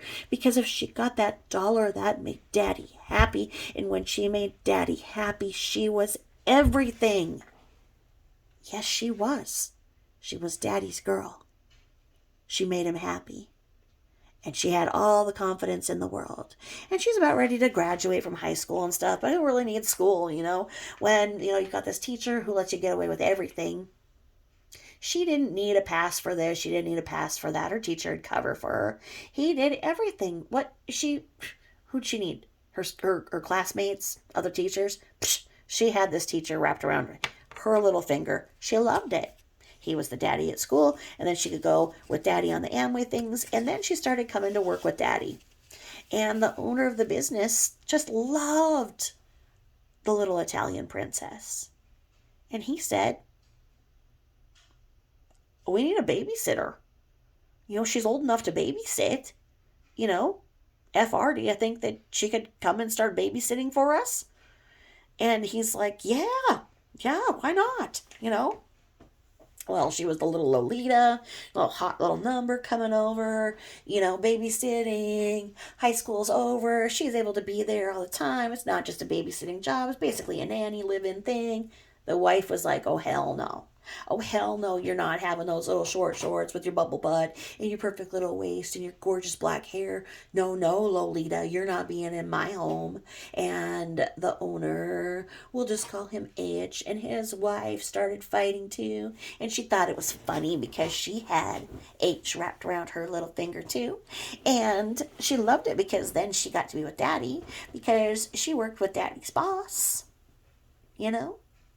She got to have everything she wanted again.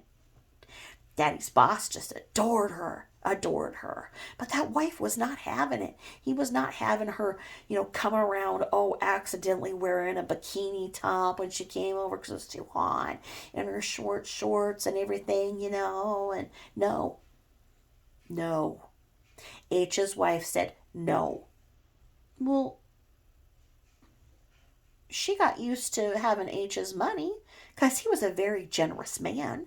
He gave her a lot of money to babysit, or to be the nanny, as we like to call it in this world. Hmm, what's he gonna do? He can't tell her no. She can't have rejection. Oh, no, no, no. She felt them fighting and she didn't like it. She started getting headaches and everything, and the dad was getting real concerned and everything. They were stressing her out, and that wasn't good because when Shan'nan, when she gets those headaches and everything, it's not good. It's not good, H. We can't have her getting those headaches because when she gets those headaches, they're just so hard on her. And then, he had to take her to the doctor. She had to, not come in to babysit and everything because the wife was being mean to her. The wife did not want her around. No, no, no. The wife said no. So what was H going to do? Because his wife said no, she can't be in the house anymore. And she just loved the money she was getting, and she loved being with Daddy because then she could sell Amway with Daddy, and she could go to work with Daddy because then she could, babysit the boss's kid. And they were all one big happy family there, and they were making the money, and they'd go and they'd rub elbows with the people with money, and there was money and everything, and there was all these other men coming in to the shop whenever she'd go to the shop with Daddy, and they noticed a hot little number that was FR's daughter. Oh yeah, they were always like, hey, can you hook me up? Is she available? And he's like, no, no, you will not look at my daughter. No, because he didn't want those guys going in there who were living that high lifestyle, that pimp and hole lifestyle, who could, get all these extra things because money was nothing to them. They were not good husband material. No, his little Italian princess was not marrying like that. No, no, no, do not look at his daughter. No. H looked at his daughter, but she was part of the family, right? So what does he do? He's like, God, it's just too much at work and everything, We could use somebody to do the books, and then he's like, hey, FR, what do you think? Do you think that your daughter could learn to do the books here? Do you think that she could become like our little office manager and stuff? I mean, it's not that hard. We're doing it ourselves here.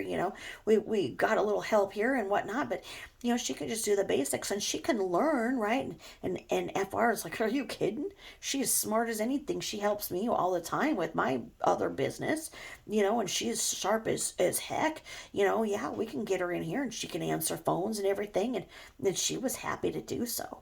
She didn't really like kids as it was, so the whole babysitting gig, it was just to have, time at H's house and be around H and everything.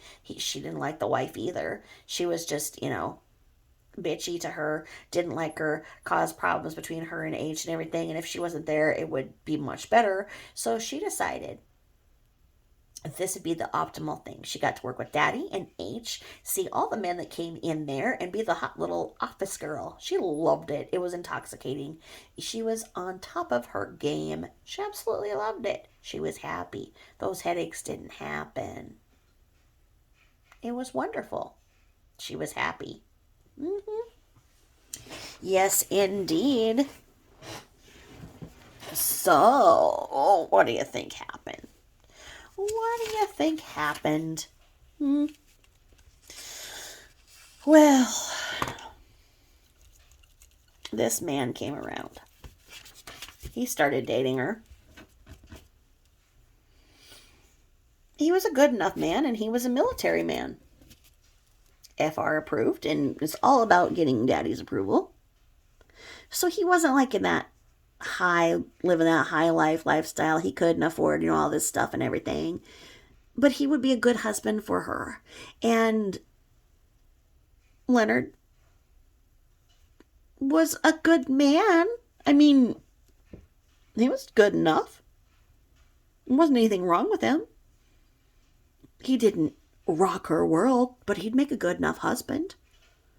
And he didn't particularly want kids, and she didn't think she could have kids. Mainly because she didn't want kids. But you know what? It worked because of the migraines and blah, blah, blah, blah, blah. For her to say she couldn't have kids, she meant she couldn't have kids. Like, couldn't. Not because anything was physically wrong at that point, but couldn't. She got a taste of what it's like to raise kids with H's kid. No, it wasn't for her. It's like the kid needed shit, and she didn't have time for that. She needed to be on the phone and doing other things, that a teenage girl does, So, she's just, brimming right around 20, and she gets married and gets out of the military, and they have a very basic marriage. She is everything at her job. She is everything when she's helping Daddy with the MLM business. She's happy in those elements. Her marriage, it was just a thing that she had to do because it was the right thing to do about that age. And, he got out and then he started going to school. Now he had the GI Bill. Her husband Lenny had the GI Bill that paid his tuition. And when he was going to school, he needed to spend an awful lot of time on his studies. But she didn't care because she was making enough money to cover their bills. Okay? Now let's not talk about this little stuff in the mattress thing of the other money that she had, because she paid the bills, and that's all that mattered. So when people say, oh, she put him through school, no, the government put him through school. He had the GI Bill. She paid the bills. She maintained the home. She paid power, electricity, anything that they needed. He didn't have to worry about that. He went to school. She went to work. She loved being out of the house. She was not ever going to be happy sitting around doing nothing. She loved life. She loved people. She loved attention. She loved male attention. She loved looking good for the men. And when she'd walk into that office and have her skirt so short and her legs showing and her boobies showing and a little cleavage and everything and her black hair back, she was Veronica. In her head, she was Veronica, and Veronica could do this. Shan'nan, she fucked up, and everything, and, and she got controlled and she got criticized and whatever else. Whenever she did anything, she didn't get a lot of attention from her parents anymore, unless she sold something. And she could sell. She could sell. So she didn't even have to be doing the numbers anymore. She started selling. Because you know what? When they came into the shop, who did these men want to see? Who did these high rollers want to see? They want to see some Italian stallion man? They want to see an H? No. They want to talk that hot little number over there with that short skirt. Oh, yeah. In her head, she was Veronica. And Veronica could sell ice to an Eskimo. And she'd go out and she'd bend over, showing them the rims, give them a rim job. I mean, those rims on those tires. Is that called a rim job? When you get a... What is it called when you get new rims? Isn't that called rimming? You get rimmed. Your wheels. You get your vehicle serviced. And she was good at rimming and, and these guys, she could sell them anything. She could sell them new rims. She could rim them. She could... anything that they wanted, she could give them. Okay? And those kind of men, they're very generous with their money. And what if they bought her a little something? What if they gave her a little tip? What if they gave her just the tip, right? I mean, they'd have to buy the whole entire rim job, but what if they give her just a tip, right? I mean, sometimes they need financing, so she'd give them a loan job. I mean, a blowjob. I mean, like, she was it in that office. She could do anything for any man, and all the men were coming there. It was, I mean, there was cum everywhere. The men were coming there, and like, it was the beehive. The bees were coming and coming to the hive, and it didn't matter because she was making the bills at home. Lenny was going through school and whatever, right? And she was like at the 7 year part of their marriage. And she was getting bored as fuck coming home, you know. She wanted to stay out with the guys and stuff. And so Lenny starts his shit and he's like trying to control and criticize her. Oh, fuck no. Are you kidding me? Nobody criticizes Veronica. Okay? He said, let's go to marriage counseling. Let's work on this, you know, because anytime he'd say anything, she would just get so defensive and tell him to fuck off, and she'd get one of her headaches, and, you know, they couldn't ever fuck or anything. She had one of her headaches, and, you know, she had medicine for her headaches. You know, she'd go and get those, how'd she treat those headaches again? With oxycodone, usually? Sometimes, Imitrex, but most of the time, other opioids work the best for her. And so, he said, let's go to marriage counseling. And she was like, why don't you go fuck off? And she decided that these guys that she was hanging out with, she wanted to make sure that the rim jobs were working. And she'd go, you know, home with these guys and make sure that the rim job worked and that the wheels were staying on, right? And Lenny over here is going, look, you bitch, you're my wife. Why are you not coming home at night? And she's like, what would be your problem? Because you told me that we're not getting along and you want to go to marriage counseling. And we did that once and it was stupid. They told a bunch of lies and said that I needed to identify my issues and that alcoholism and addiction runs in my family and they're big liars and I don't want to deal with that. It has nothing to do with anything. I made the bills. I put you through school. If you don't like it, you can fuck right off. And so he did. And they got a divorce. And it was just fine. It was an amicable divorce. He went his way. She went her way. No monies were exchanged. No children were had. No properties were disputed. Clean. She just continued to do what she was always doing and not coming home at night because she cared so much about those customers that she was, you know, servicing, and they needed extra attention. And the more that she helped them, they continued to give her just the tip. Just the tip. Just the tip. And she loved the tip. And with those tips, she filled up a whole suitcase, and to the effect that she had $25,000 of crisp green money from selling rim jobs. And I mean, these guys had these pimped out rides, and she had her lifestyle, and she had all of her cute shoes and her cute little skirts, and she'd go out and party with these guys freely. Then she didn't have to worry about coming home to stale old Lenny and her stale old marriage. She didn't have to answer to anybody, and she was living life, and Daddy was so proud because she was running the show. H loved it because she made every man come into his establishment, and they were happy. Everything was happy. Daddy was so proud of his little girl.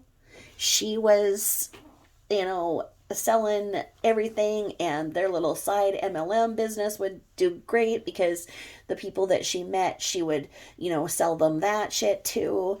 And then, you know, Daddy'd get paid, and everybody was very proud of her.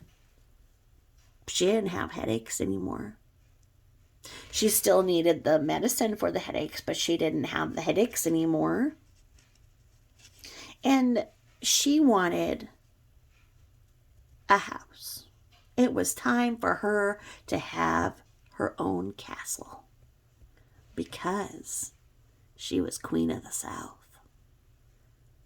Queen of the South? Queen of the Dirty South. Yes, she was. She was Queen of the Dirty South. Not just the South. She wasn't just your typical North Carolina girl. Oh, no. She was Queen of the Dirty South. Yes, she was. And she wanted to build her own glass house. And so she went and started working at the glass house. I mean, she was building a glass house, and she wanted a freaking house. And this was like in that time period, that 2008 time where I was busy trying not to die, but anybody could get a loan. All they had to do was state on paper that they could make the house payment. You didn't have to have anything, your income verified or anything. And that's what led to the big housing crisis, because people who once could, make their house payments were given rim jobs and whatever else they were selling or buying. Um, that would come to a stop, or, however the come would go. um, then they'd stop coming, and then people couldn't make their house payment. And a lot of ladies like Veronica's had really cool houses, and a lot of men who ran Veronica's had beautiful houses, and just a lot of people who had great jobs had houses that they couldn't really put on paper how they could afford. And maybe they never really could afford it, but they really liked the house, and they thought to themselves, I can make that payment. Yeah, if I get this house, I'm going to do this, I'm going to do that, I'm going to work 24/7 to have this house. And they couldn't make it. So that was what led to the housing crisis. But you know what? Until then, people were building houses, people were buying houses, and she wanted her own house. She didn't want some nasty old house that somebody else had their freaking nasty pubic hairs in or anything like that. She wanted her own house, and brick by brick her house was built. Her castle, her realm, queen of the dirty South. She brought a suitcase of cash and came up to these people who wouldn't give her the time of the day because she wasn't married or anything. How was a single gal supposed to have that kind of money, huh? They weren't taking her seriously. So she walked down there in her high heels and her little skirt and her boobies bounces and said, you need to see what I have in my suitcase. And she opened up the suitcase of cash, and they're like, well, ma'am, I think I can build you your castle. I think I can build you a castle, queen of the dirty South. How would you like your glass house built? And she gave him the specs, and I am telling you, the house was freaking incredible. The entryway was that of the California mansions you see, with a big staircase up top and everything, and beautiful, beautiful house. And so she built her glass house, and she was queen of the dirty South, and she had anything she wanted. She had that $25,000 that she had embezzled, and it was put into the house, so no one could prove where that cash was.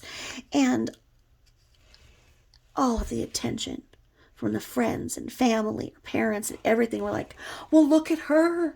She has the most beautiful house you've ever seen. Oh, yeah, she's just so successful. And her parents remembered who she was. And, oh, she was everything. And who was that, Junior? Yeah, Junior what? What? Who? Yeah, I don't know. Well, I don't know who that, because you know what Shan'nan has. Oh, she has a beautiful house, and H even loved her house. Her house was everything, and she had it decorated beautifully, and all of the money that she had embezzled went into putting all of this stuff into the house. So it was beautifully furnished, immaculate. I mean, there was a room just for her own outfits and her shoes, and everything was fine. She was loving her reign as queen of the dirty South. Everything was going her way. She was very happy. H even thought that the house was so nice that they should do a music video with it in the background. Oh yeah, this big, I know, you guys were just like in the back going, hell nah, they did not make the music video from the dirty South at her house. Oh yeah, Hell yeah. Not hell nah. Oh, hell nah. I'm going to put the video on my community page. So please go to my community page and look at this. I did it. I posted it a couple of days ago and nobody really went there. Only 4 of you sleuths went and found it. And I'm going to post it again because in the background you're going to see the beautiful glass house that she worked at.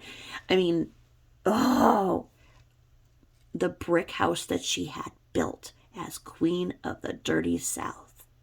So you'll see this beautiful entryway where it's got that big grand top staircase and the 2 come down the side. So every night that her clients would come in to pick her up for their escorting, for their date, she would make this grand entrance as she would come down the stairway. I mean, she was every bit Veronica. And she could make an entrance like no one's business. She had the hourglass figure, the black slick hair. She had her own Escalade and it had the best tires and everything. She had Pimp My Ride coming down because, that was her absolute, that was her little canopy. That was her queen ride. It was her modern day stallion. Yes, it was. And so she had everything. Money was not a concern. She'd go in, H loved her, Daddy was so proud of her, money was flowing. Everything was good and right in 2008 for Queen of the Dirty South.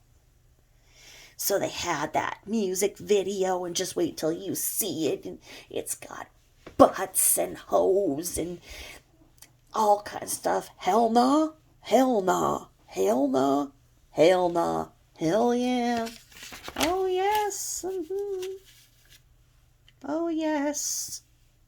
It was all, the video was the theme of the business. It was sex, drugs, and rap. You thought I was going to say rock and roll, didn't you? It was sex, Vicodin, and rap. Sex, migraine medicine, and rap. And around this time, she made a ton of money. And the money went as fast as it could, You know how that is. They say it's nose to mouth, or money to up the nose to the hand to mouth, hand to snorting. Oh yeah, money. When you have money like that, it's just money. And it just goes. And I mean, here's the thing. I don't shame sex workers, because here's the thing. A man's going to drop $300. He's going to, see a lady he wants to take out.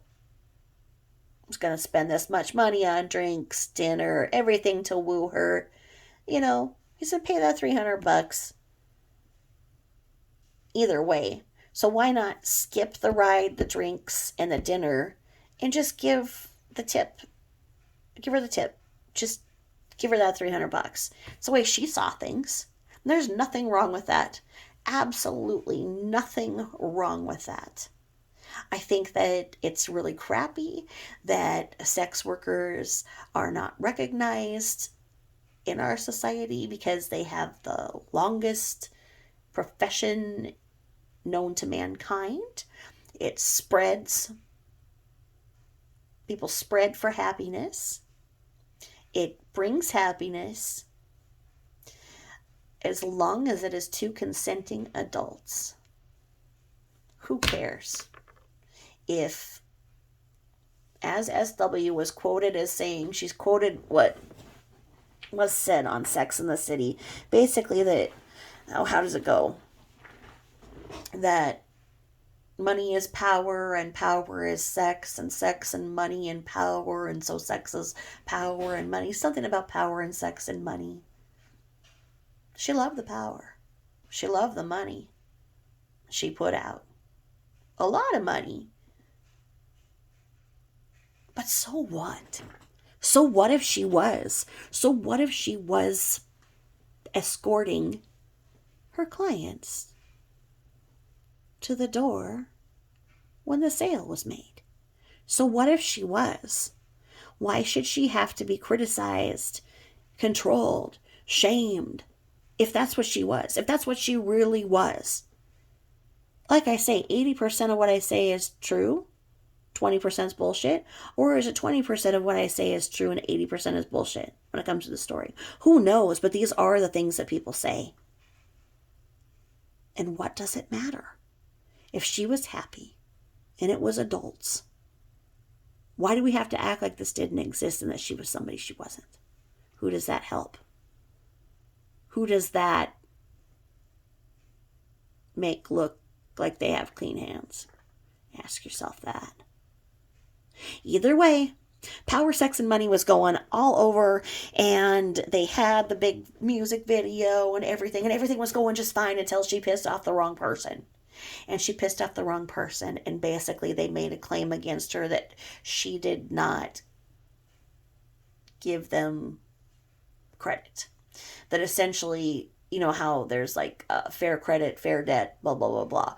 That you cannot discriminate against a person for their race, creed, blah, blah, blah, blah, when issuing credit. Well, the damn dirty South had its own internal ways of giving credit. And it had its own rumored ways of taking an exorbitant fee.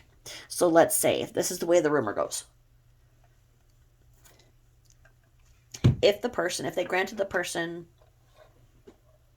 credit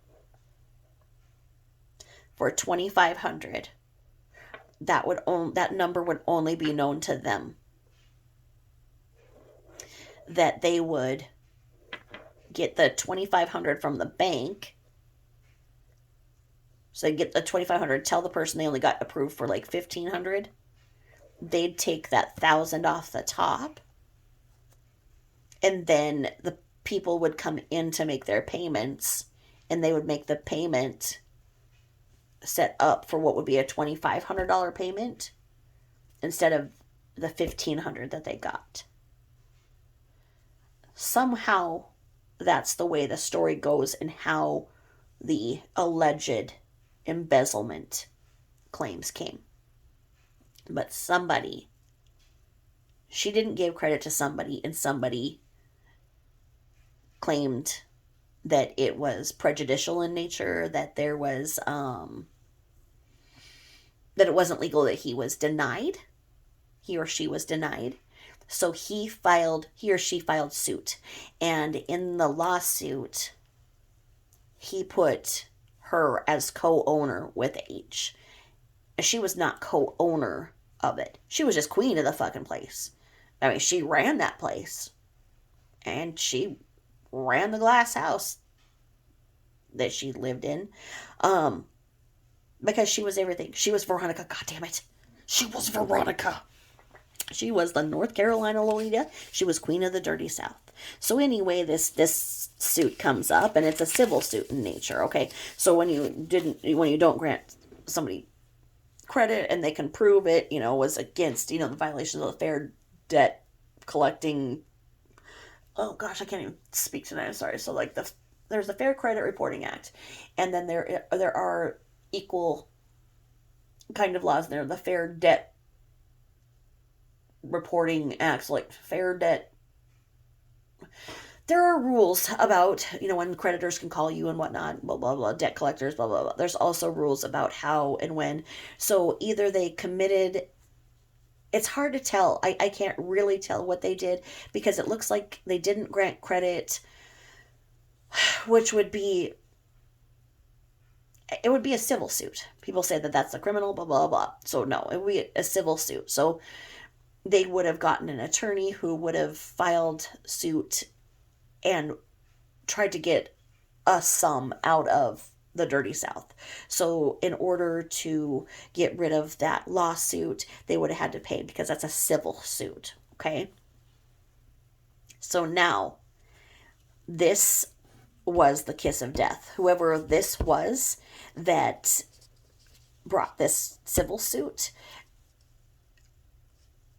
was the beginning to the end, because when that happened, all of a sudden H started looking into things and saying, hold on, why didn't you give them credit? Why did you give this person credit? How much credit did you give this person? If you gave this person this much, why is their payment this much? Where is this money? What the fuck? Okay? And all of a sudden, H loses his shit and accuses the Queen of the Dirty South of being dirty as fuck and embezzling and stealing from him. And this was huge because half of the people thought that she and H were together. I don't believe they were. I think she just loved teasing. I think she was a big tease. But when this came forth, it was huge.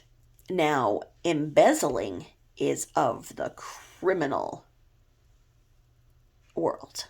Okay? So criminal charges would have been brought, whereas the other one, we're not giving credit to the other one, would be civil. Okay? So criminal attaches itself with the police, charges, criminal charges, court. Civil court has its own civil court, but criminal court can sentence the person to prison. So, if SW is being accused, so H loses his shit and is like, where the fuck is all this money? My God, this comes out to about this much money, blah, blah, blah, blah, blah. And he goes to press charges on her, and her dad works there. Her dad's job is threatened. What do you think Daddy thought then? What do you think Mommy thought then? What do you think little brother thought then? All of a sudden, Queen of the Dirty South, the Italian princess, Veronica, her world stopped because nobody wanted anything to do with her. All of a sudden, she was shamed. She lost control. She didn't know what to do. Her world cracked. Her beautiful glass house had a big, big rock thrown at it. It was the beginning to the end. And you know what happened? Her headache came back. Her headaches came back with a vengeance because she lost control. So to medicate her headache, she had to take that medicine. And she needed that medicine that helped her headache so much. You know, the one that's called the Oxy. So the more Oxy she took, the more her stomach didn't work real well. And she couldn't shit. She was so incredibly constipated that she had to start going to the doctor for that and whatnot. And they were talking about doing a colonoscopy and whatnot, and she didn't want a colonoscopy.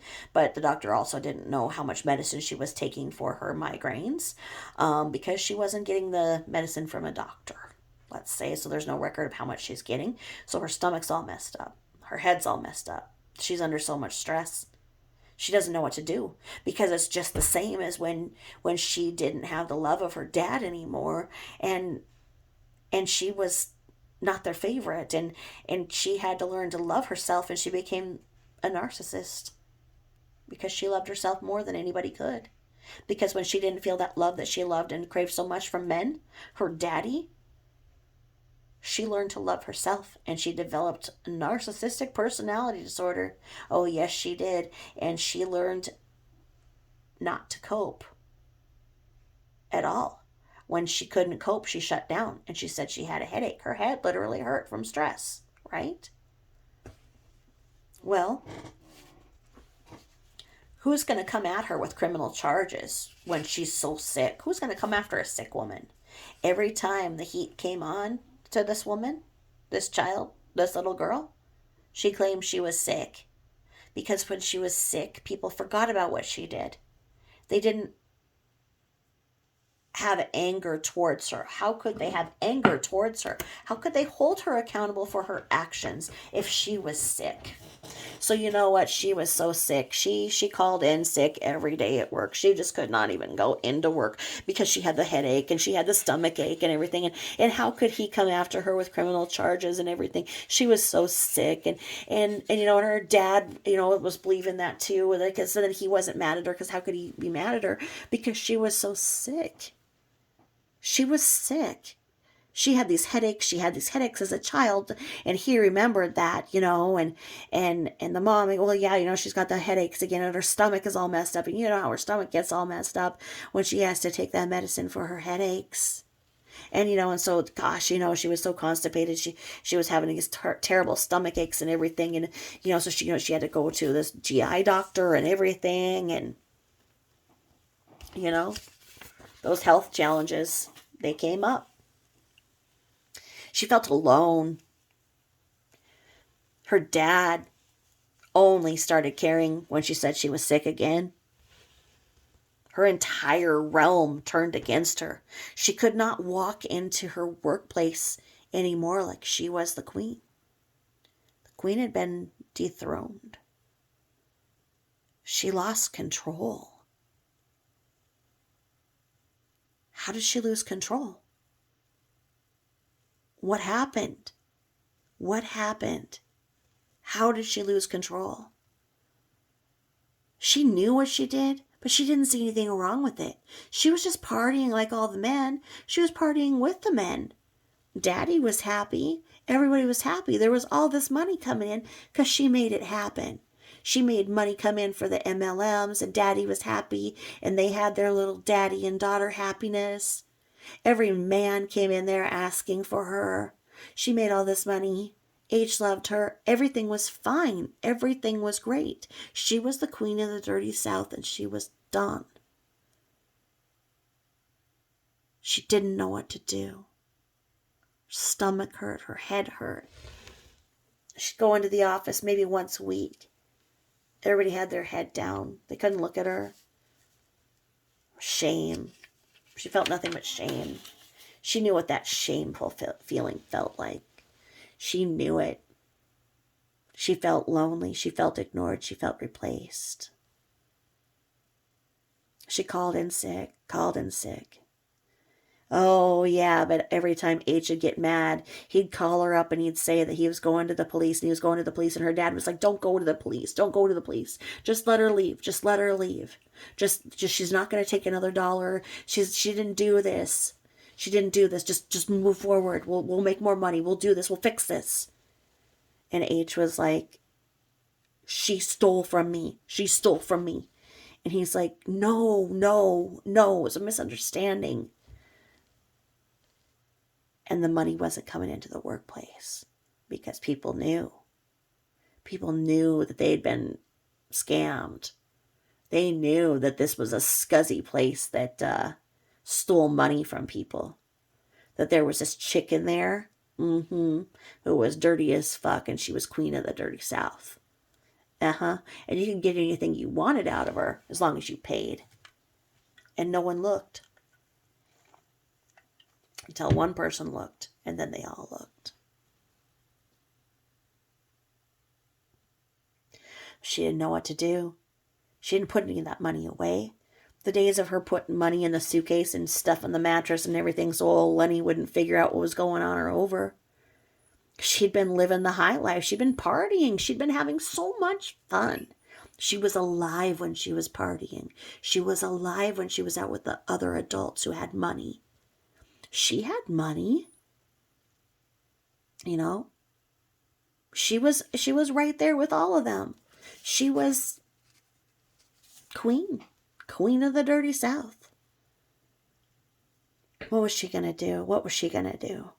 She didn't have any attention. So she felt sick. She felt sick. She felt very sick. She was depressed. Had no friends. All those friends, all those people who would come over and party all the time, where were they? She didn't have any more money. Funny thing happens when you run out of money, you don't have any friends. But she was sick. She was sick. That's why she wasn't coming in. She didn't do anything wrong. She was sick. She had a headache. Her stomach hurt. Her stomach, she couldn't even shit. Her stomach hurt. Where were her friends? Where was everybody? Where was everybody? Nobody wanted anything to do with her. She was done. She was a queen in exile. Nobody wanted anything to do with her. Weeks went on.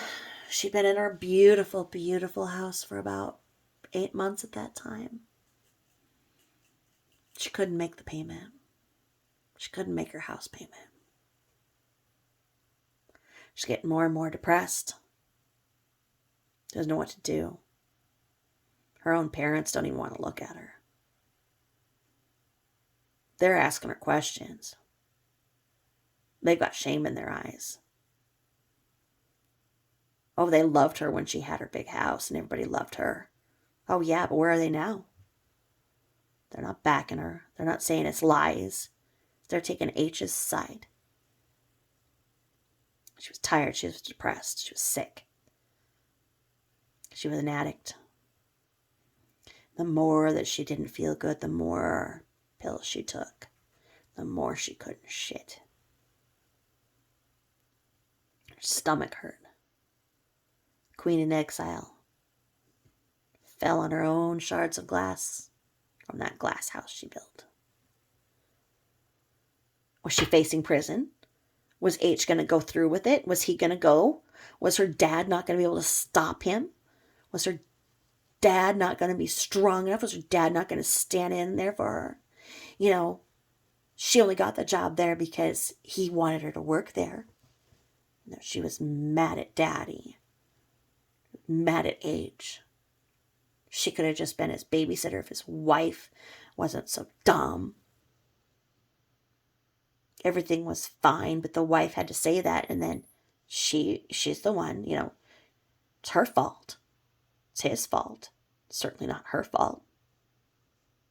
No, she wasn't at fault at all. Nothing was ever her fault. If anything ever happened, you know, and she got in a situation, it was just one of those silly shenanigans. You know how it is.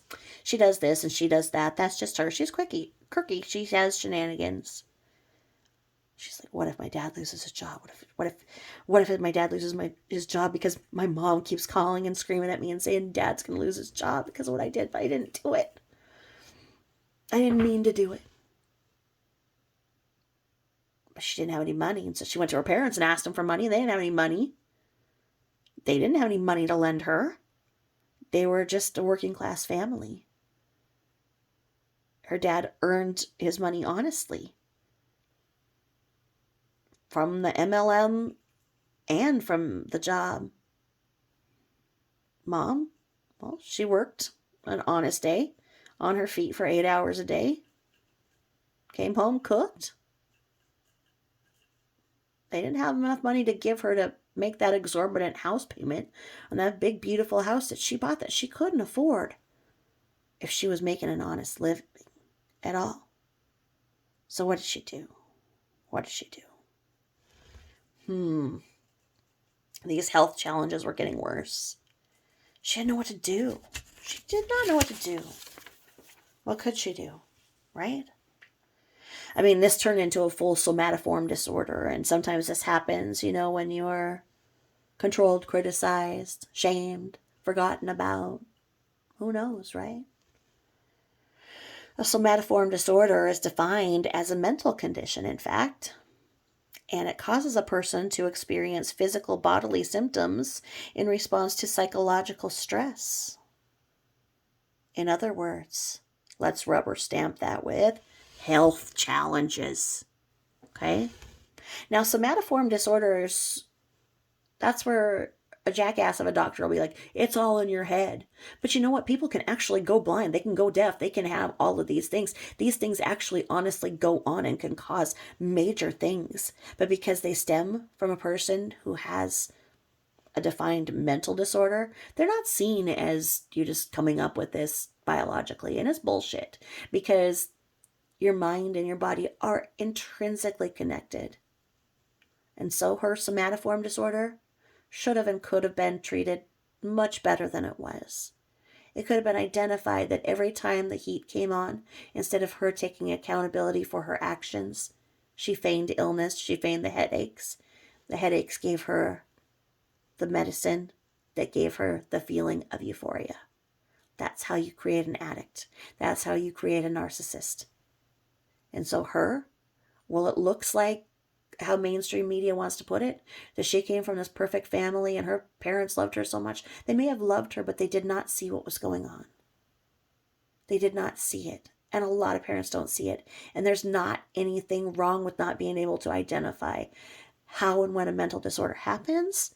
But once you start seeing the pattern, it is your responsibility out of love to get help for your family member instead of allowing it to go and become malignant. And she did become a malignant narcissist, and she learned that fine, if you don't do what is wanted, she will exile you. That nobody was there for her when she needed it, that everybody was there for her when she made money and made everybody happy. She became a malignant narcissist. Started when she was a teenager, and it continued. So here we are. We're right about the time when she's about to give up on everything. She doesn't know what to do. House payment is late. She's looking at this. She's sick. She went to the GI. The GI wants her to do a whole colonoscopy, and she doesn't want to do that. I mean, is her mom going to help? Her dad going to help? No, they're mad at her. They don't even want to talk to her. She might be causing her dad to lose his job. H is getting ready to go to the police if daddy can't keep him off. She may be going to prison.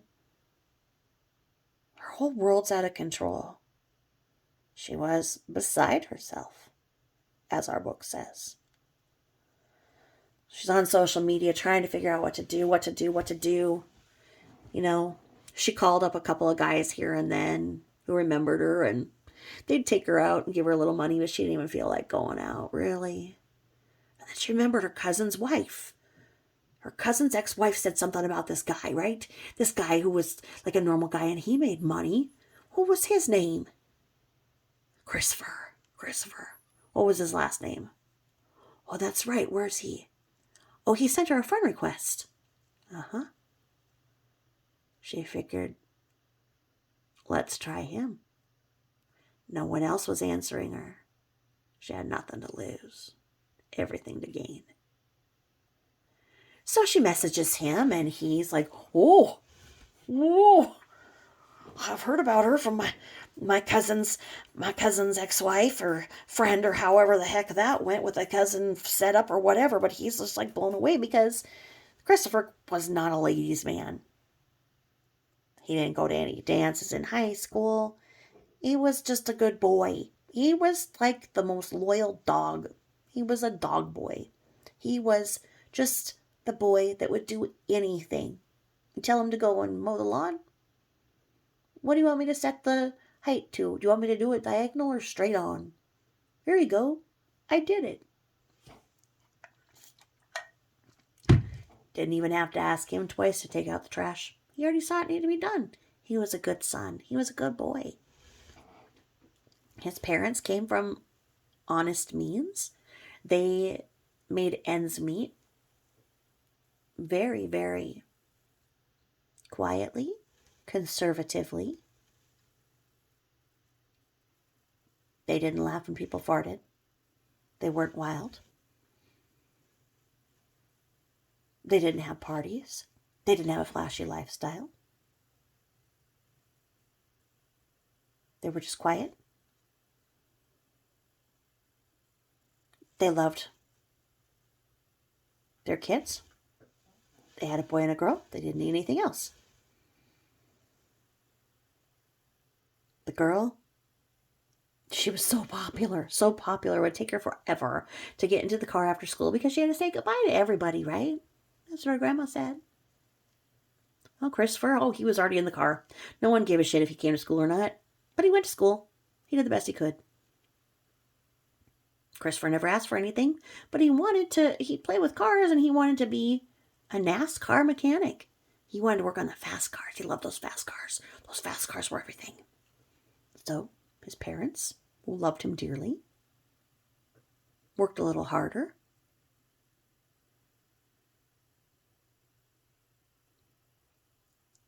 paid for him to go and be a NASCAR mechanic. They saw the need. He was a good boy. Why wouldn't they do this for him? So they did. And he got the job that he always wanted. He was working on cars. He had a nice new 2006 Mustang. He was just a good guy. So they message each other and whatnot. And he's like, oh, you want to go out to dinner? Do you want to do something? And she's like, oh, I can't really eat right now because I can't poop. I mean, I've got a stomach problem. And so, I don't know. You could just come over to my house, I guess. I'm going to come out and hang out at my house. She knew she didn't even have enough money to put gas in her vehicle. Well, big pimped out rides take a lot of gas. Her Escalade was a gas guzzler. So, she showered. We all know what that means. She got some condoms ready. Was ready for the call of the night. Here comes this 25-year-old single man in his souped-up Mustang. Typical, basic American male right there on her doorstep. He's got brown hair, brown eyes, medium build, average height. He's in awe of this beautiful house and this beautiful woman, and he doesn't even know what to say. He looks at her and he's like, hi. And she's like, hi, you wanna come in? Okay. You wanna watch some TV? I've got a headache. Okay. Okay. And so they sit down on the couch. And she's like, my head really hurts. Do you mind if I put my head in your lap? And he is like, that'd probably be fine. And there she laid for the next 3 hours, despite the fact that he had to pee like no one's business. And he just stroked her beautiful black hair. She felt loved. For the first time in a very, very long time, she felt loved.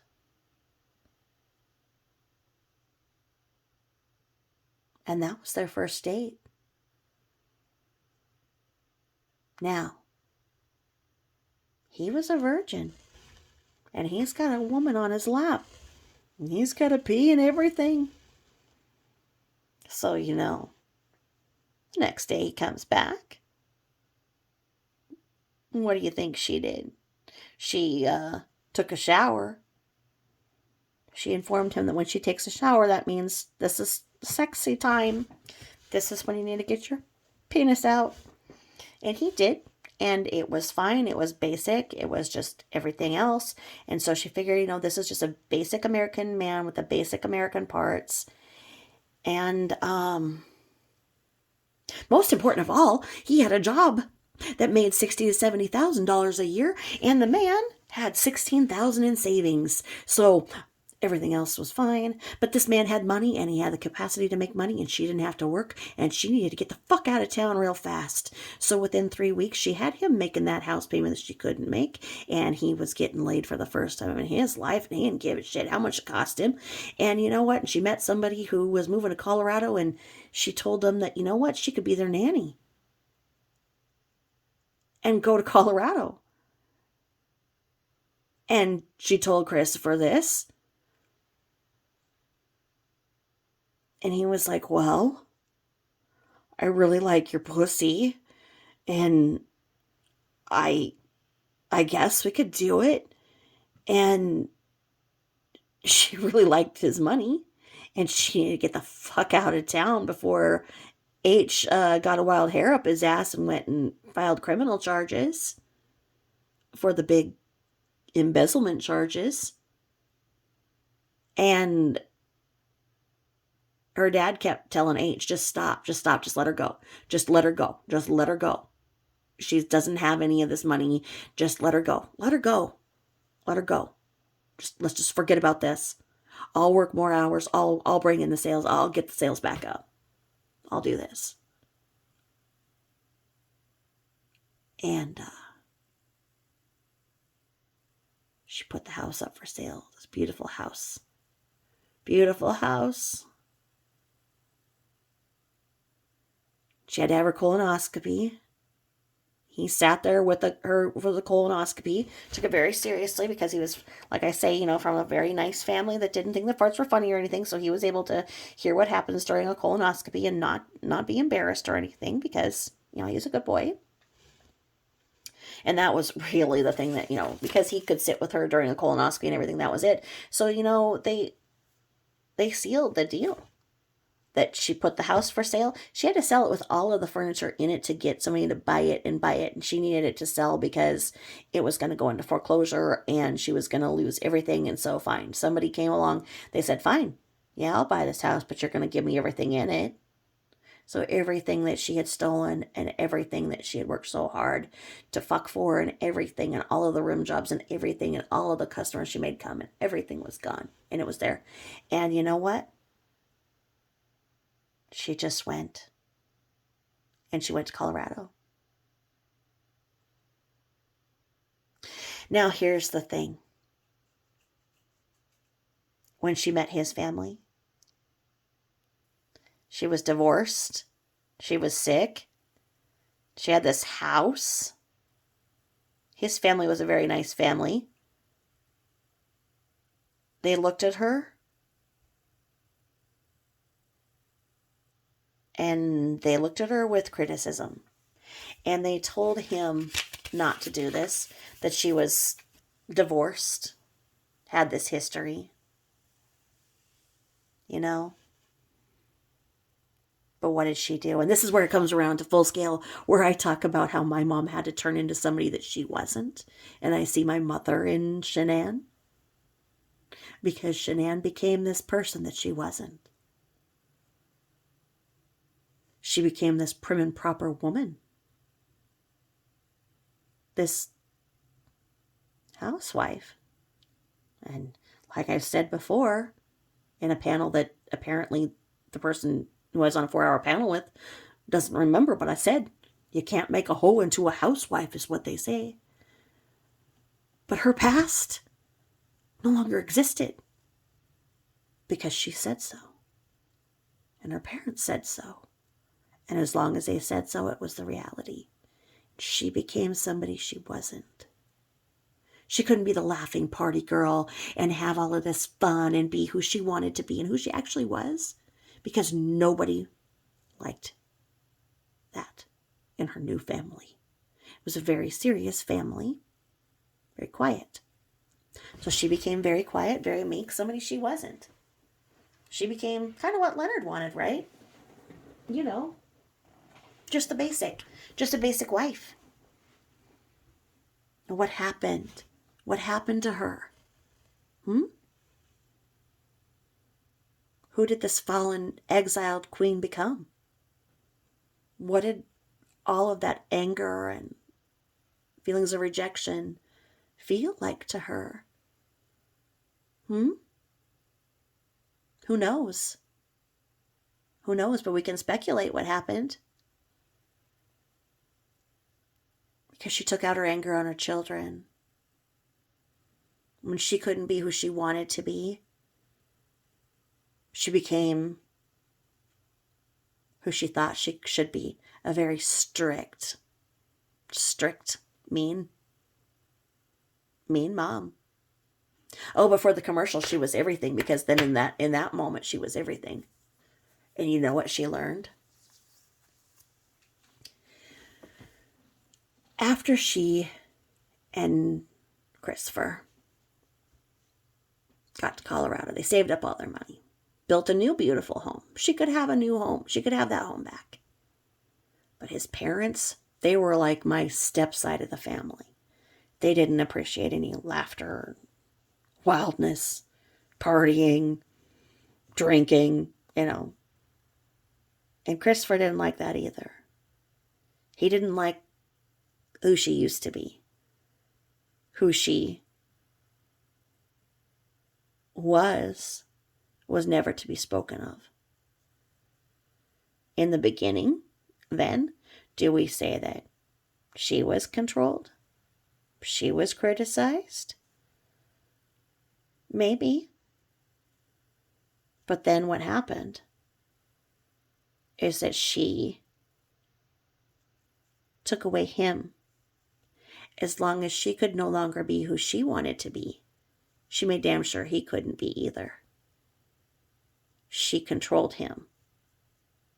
If she had to be this prim and proper woman with no past and look like she was the perfect wife and mother for his family to accept her, then she was going to make sure she controlled everything. And the more that she couldn't be who she wanted to be anymore, she made sure that he became what she wanted. And he was no longer him, and she was no longer she. And the anger and frustration of that was taken out on the girls by her.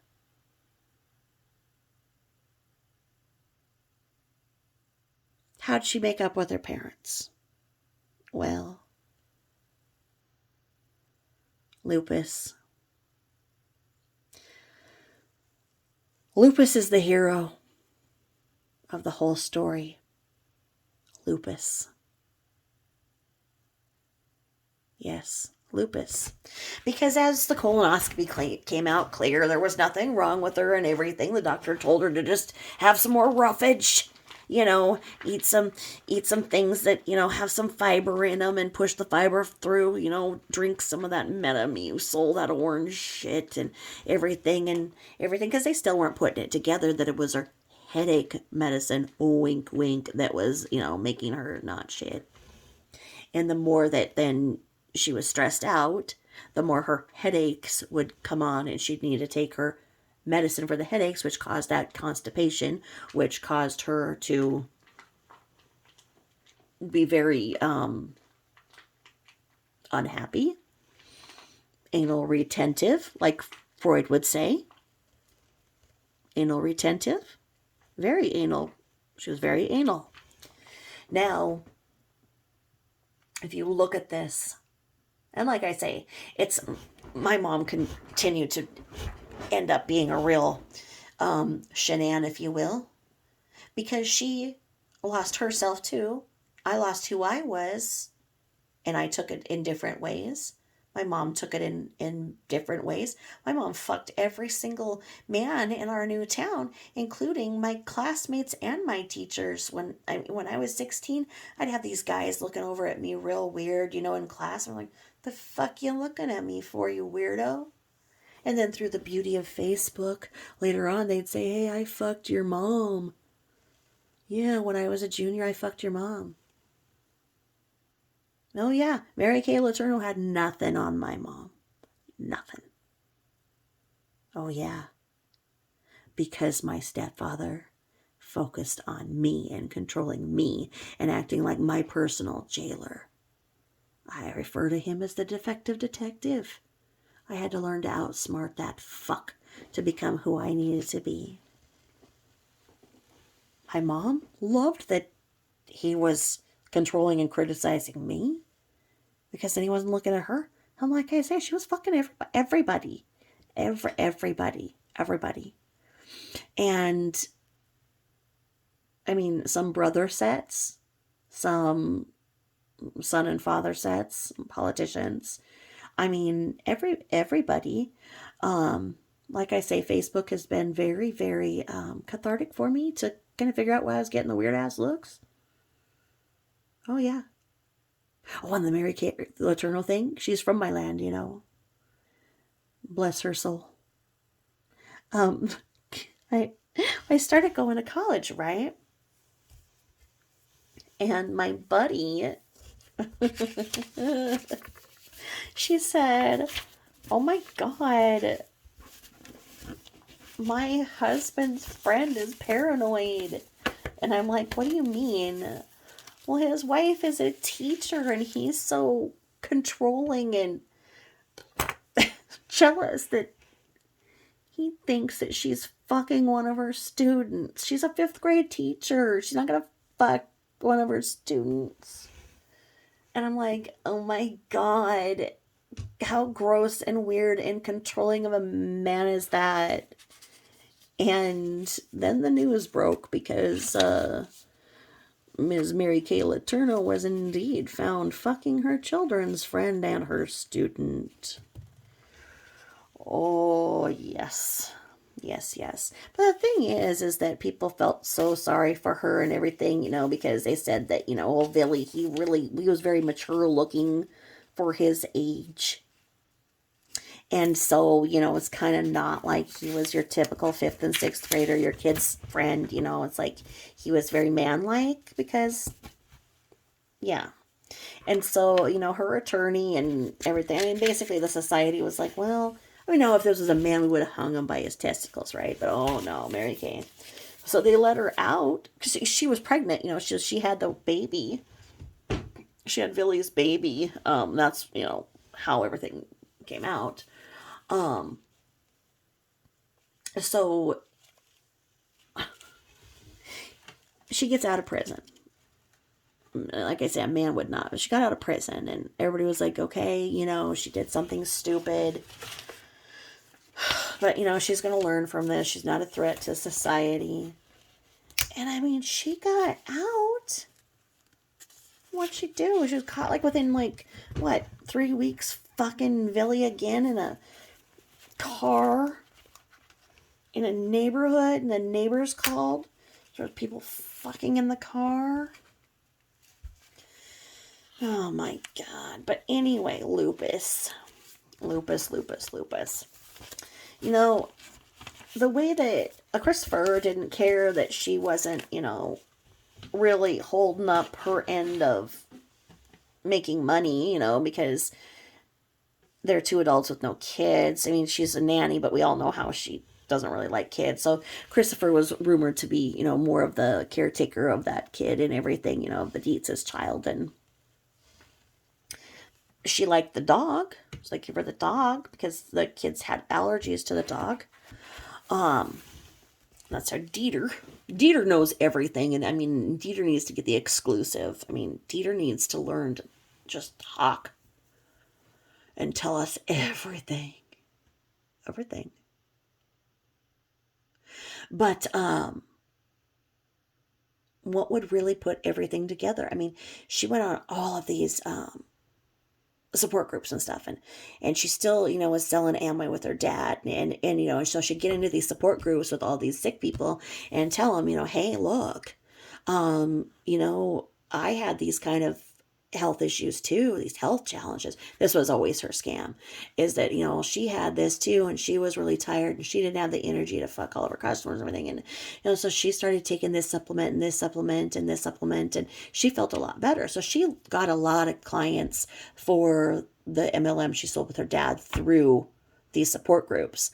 And so she got into this lupus support group and started seeing their symptoms and stuff. And she thought they aligned with what she had because, her stress and everything was causing it. Well, as opposed to it being, biological. So she got it in her head that she had lupus. And so she, her parents still just really weren't keen on her for everything that she'd done at her dad's job and everything, and things were still very tense and everything. But whenever she talked about illness, oh God, they were right there for her. And, and then her mom could go to the beauty shop and tell everybody, about, her and her health challenges and, and, poor Shan'nan, she's been sick all of her life. And, well, yeah, so she got convinced that she had the lupus, and she got a referral to a rheumatologist from one of her doctors finally. And she was convinced she had it. She was in the support groups already. So she went to the rheumatologist, and the rheumatologist did not find the markers for lupus. She did not have lupus. Sure, she had a lot of symptoms of it, and a lot of things do have the same symptoms of lupus.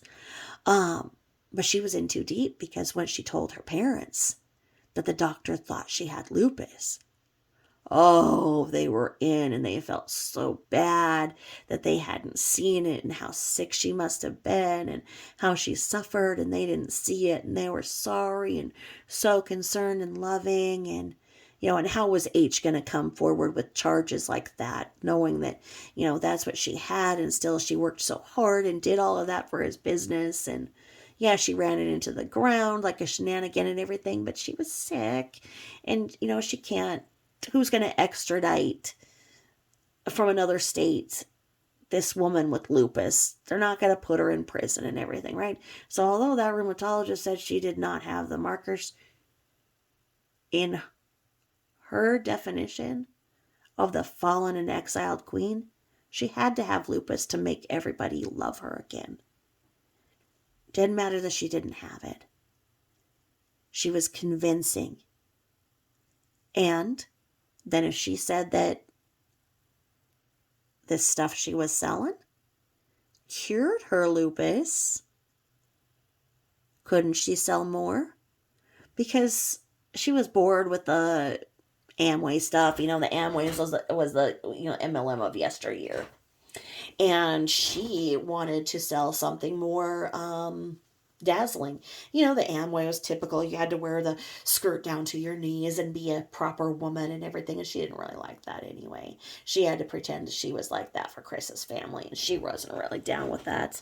I mean, if she could sell this other stuff that, looked like she was thriving and everybody was thriving. And there were all of these adults and they were rubbing elbows and everything again. And she could go back to that. And that's what she loved. And that's when she was alive. And that's when she was queen of the dirty South. And if she only sold enough, she could go on these vacations again and she didn't have to be with those snot-nosed brats that she didn't really like being around anyway, having to lock them up so that they could sleep, so that she could have her time for herself, so that she could be a better mother. And if she kept them locked up, she could keep the house as nice and clean, as beautiful as what she had before she had them little rugrats, right? That's what she thought. So her whole obsession, her whole life, her everything needed to be about how she was selling stuff so she could go on vacation again. Her parents? Her parents, they wanted to support her so much for having lupus, and they told everybody that, she had lupus, and if she had lupus, they forgot about that whole little embezzlement story, and they forgot about her whole lifestyle. Yeah, she had lupus. Oh, that poor Shan'nan. She's getting up and taking care of those kids. Gosh, I just saw her Facebook, and that house is immaculate. She's keeping that house immaculate. Yeah, she's not letting anybody mess it up. She locks them up so they can't. She didn't even feed them real food because food makes messes. Did you see that pantry of nothing? Those kids did not get kid food. They got her MLM shit food. Because everything was about the MLM, because if she could just sell enough and sell enough and sell enough, she'd go on another vacation and she could make her parents come and watch the kids. Yes, she could. And they could come and see that she had this big, beautiful house and she was back on top of the world and everything despite her illness. Oh, that lupus. She does everything and she has lupus. Like I say, lupus was the Captain Save-A-Ho in this story. Oh, yes. It was not Christopher. Christopher was not Captain Save-A-Ho. He did not know that he was saving the ho. Lupus was the hero. Lupus put that crooked crown back on. And Saint Shan'nan was born. Yes, she was. Did it matter that she wasn't actually selling enough to earn those vacations? No. She had money from Christopher going to work all day, every day. So what if she wasn't making the house payments? She'd be able to sell enough next month, and she'd be able to go to this vacation and learn enough and meet enough people that she'd be able to make it. And she kept chasing that dragon. She kept chasing that dragon. She was putting them in more and more debt. She was going to lose another house. She already put them in bankruptcy. They were going to lose everything. What happened? Well, what happens when everything goes wrong with her? Look how sick she was. Look how sick she was in those last couple of weeks of her life, she said. Yeah. Whenever she was being held accountable for her actions, she feigned illness. Her lupus was flaring. But she couldn't even say that because she had to redefine her lies because she was taking that medication that kept her lupus at bay. But every time she could go to these MLMs, she could get up and tell that winning story. She could say that, you know what, before I sold this bullshit, I was taking 27 medications a day. So what if they were all called oxycodone? I was taking 27 of them a day. And because I take this meth now, I don't need it anymore. And I can become this best mother and best wife. Have you seen my beautiful house? Have you seen how immaculate it is? Have you seen how my kids are dressed so nice? Doesn't matter that they don't even have any hair because they don't have any nutrients. And when I put little ponytails in them, they look like antennae because they don't even have enough hair for that. But you know what? Don't look at that. Don't look at that. Look at what I'm saying. Look at what I'm selling and buy from me. Because if you buy from me, I can go on these vacations. And anybody to her had a dollar sign on their head, just like when she was a teenager. And when she sold and got to go on these vacations, she was daddy's little girl again. And all was going really good until she started these commercials and H started seeing, oh, really? How'd you come up with the money for this new house? And how'd you come up with the money for this vacation? Yeah, he started looking into charging her again. But you know what? She knew the people would be looking. And that's why she changed the spelling of her name to Shan'nan with the apostrophe. It's not how it was. She thought it'd be harder for people to find the stuff about that whole embezzlement stuff that maybe was or wasn't. And now, my friends, it is time for me to conclude our story time. And we are going to read from our book, Controlling People. And we are now at chapter 6. And our book, Controlling People, is How to Recognize, Understand, and Deal with People Who Try to Control You by Patricia Evans. And as we approach chapter 6, it's getting juicier. We're getting to the part that is going to make a lot of sense. We're getting there, folks. Hang on for the ride. So this one is relevant because it is called Disconnection, Training, Trying, and Trauma. It's our freedom to define ourselves. And my friends, didn't Veronica define herself? When she was the queen of the dirty South, she was Veronica. She owned men, power, everything, right? She defined herself. When she came into Christopher's family, she had to go and be this proper wife and doting mother with these sick kids. Ring a bell? Yeah, sure does, doesn't it? And she defined herself and she defined others. How can it be that some people appear to be beside themselves in the most ordinary circumstances? What could lead a person to be beside himself when he hasn't been jolted from himself by a shocking event? Are people who are beside themselves more likely to fall under a spell?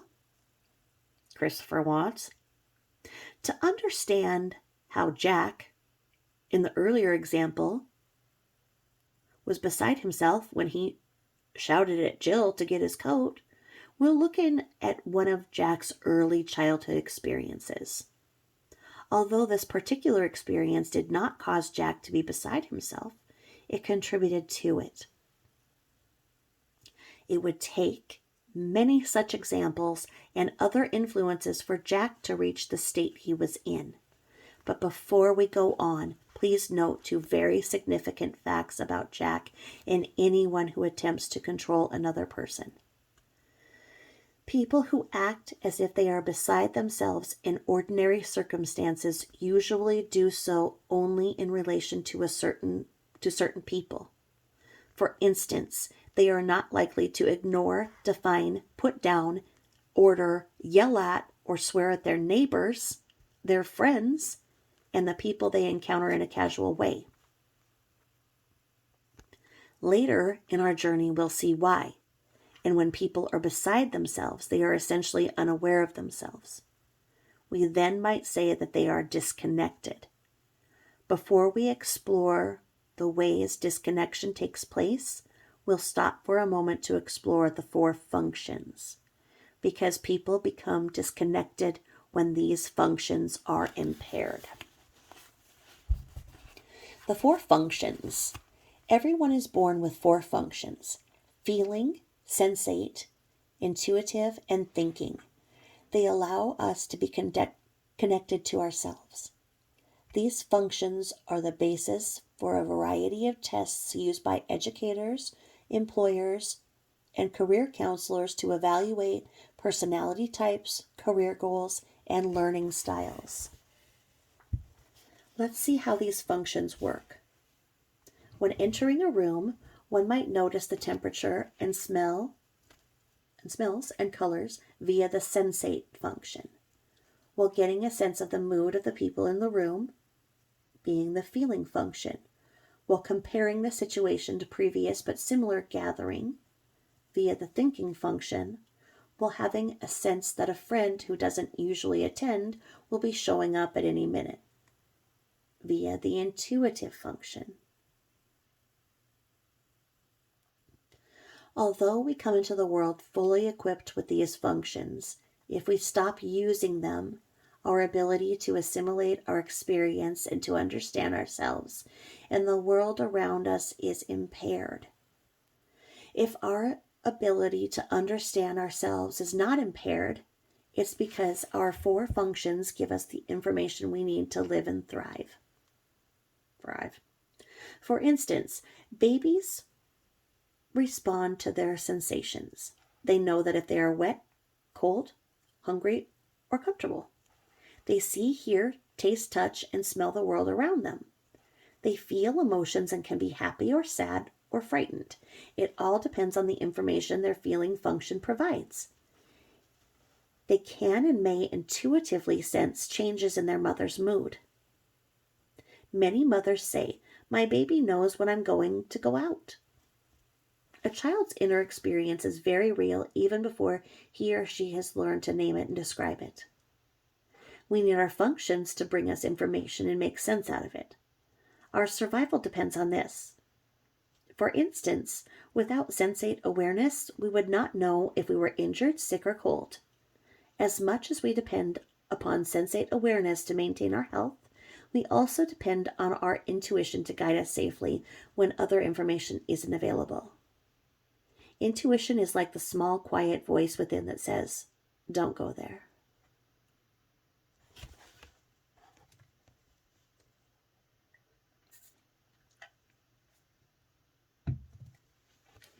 Our feeling function helps us to determine not only the mood in a room, but also if what we are experiencing is pleasing or distasteful, sad or joyful. The emotions we experience through our feeling function helps us to know who and what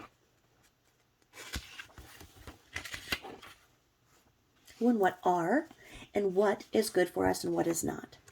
Our ability to empathize with others depends on our feeling function along with our other functions.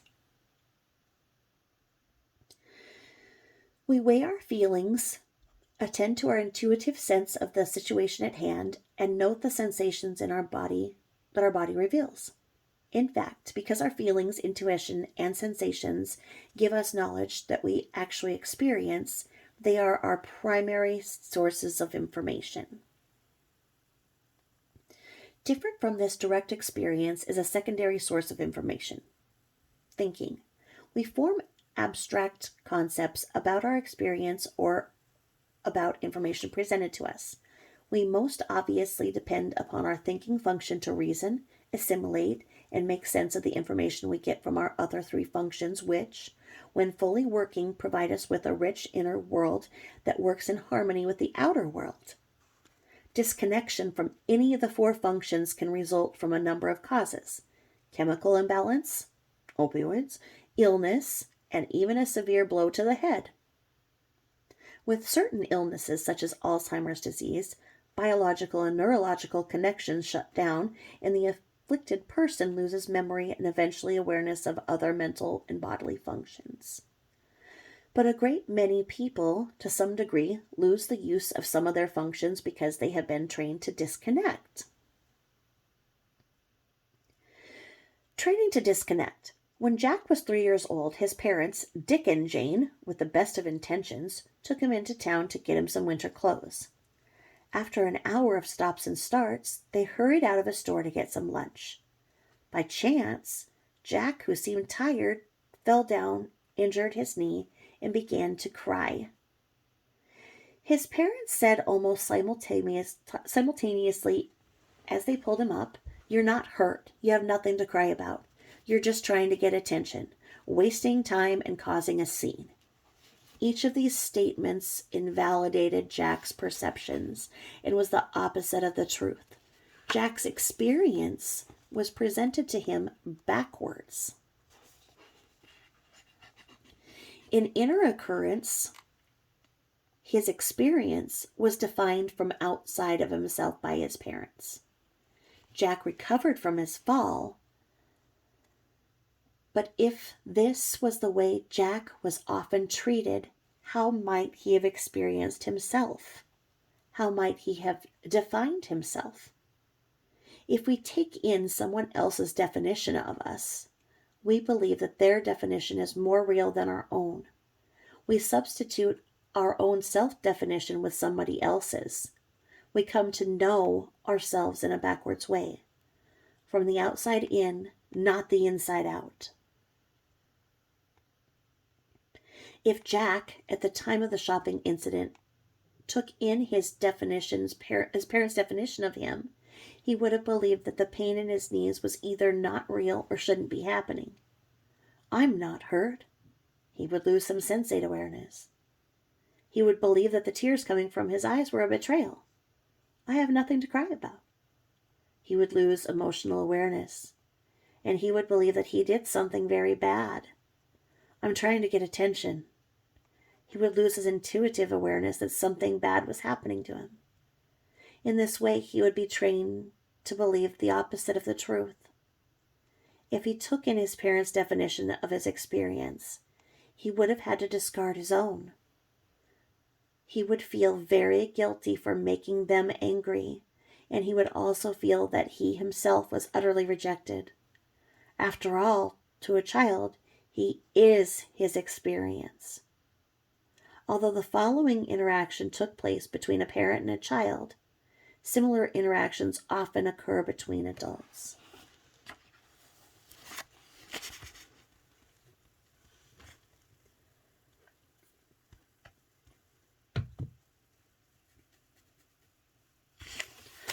A woman I'll call Betty walked into a cafe where I was having coffee with a friend. She was accompanied by her daughter, who I'll call Susie, and she was about 7. "What kind of ice cream do you want?" asked Betty, as they looked at the flavors laid out in tubs below the glass-topped container. "Mom, I want vanilla," said Susie. "Have chocolate chip," said her mother. "No, I'll have vanilla." "You'd like chocolate walnut better." "No, I want vanilla." "You don't want vanilla. I know you prefer some kind of chocolate," said her mother. "I want vanilla." "You don't want vanilla." "Yes, I do." "Well, aren't you a strange one?" said her mother. Okay, do we all go to Nutgate with that ice cream? Think about that. Think about SW always telling those girls what they could have because of their supposed allergies, and then maybe they didn't even have the allergies, but they just weren't allowed to experience food. And if they would have grown on how food would have been so much of a topic of their life, it's really sad. Back to the book.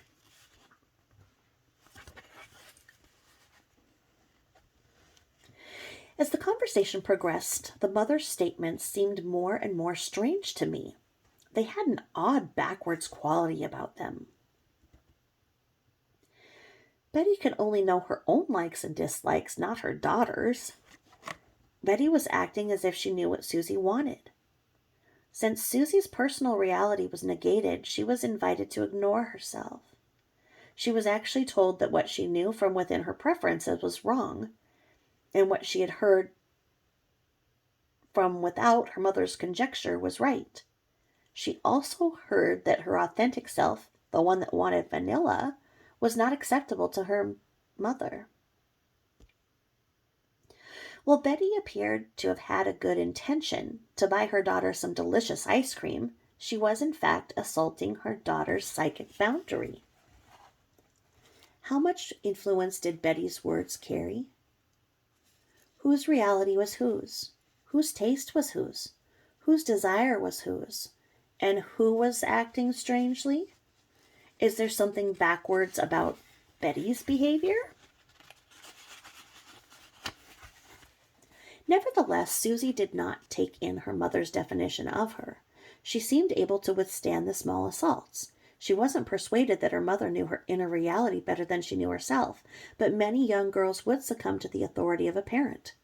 It is likely that if Susie's mother believed that she could define her in terms of her daughter's taste and choices, this was not her first attempt. Given her mother's persistence, it is impressive that Susie maintained her sense of self and her clear vision of her personal preferences. It is highly probable that someone who was a strong influence in Susie's life validated and affirmed her inner reality. Without consistent affirmation, it's easy for a child to take in a parent's definition of his or hers inner reality.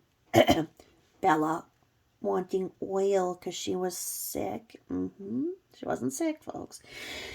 Anyway, she was told she was sick. Anyway, as you may recall, a child's boundaries are open to receive nurturing protection.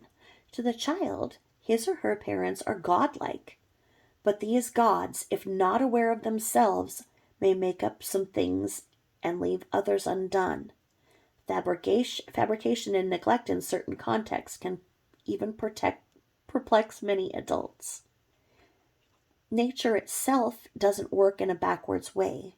Even a plant grows from the inside out, fed by the earth and sustained by the sun. Plants know exactly what they need to grow, and they go looking for it.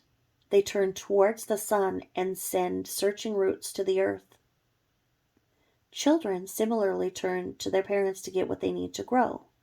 It is the earth's own gravitational pull that instructs a plant to go to what is up and what is down. Parents, by example, are in effect the gravitational pull for the child, exemplifying their boundaries, not of up and down, but of right and wrong, real and unreal.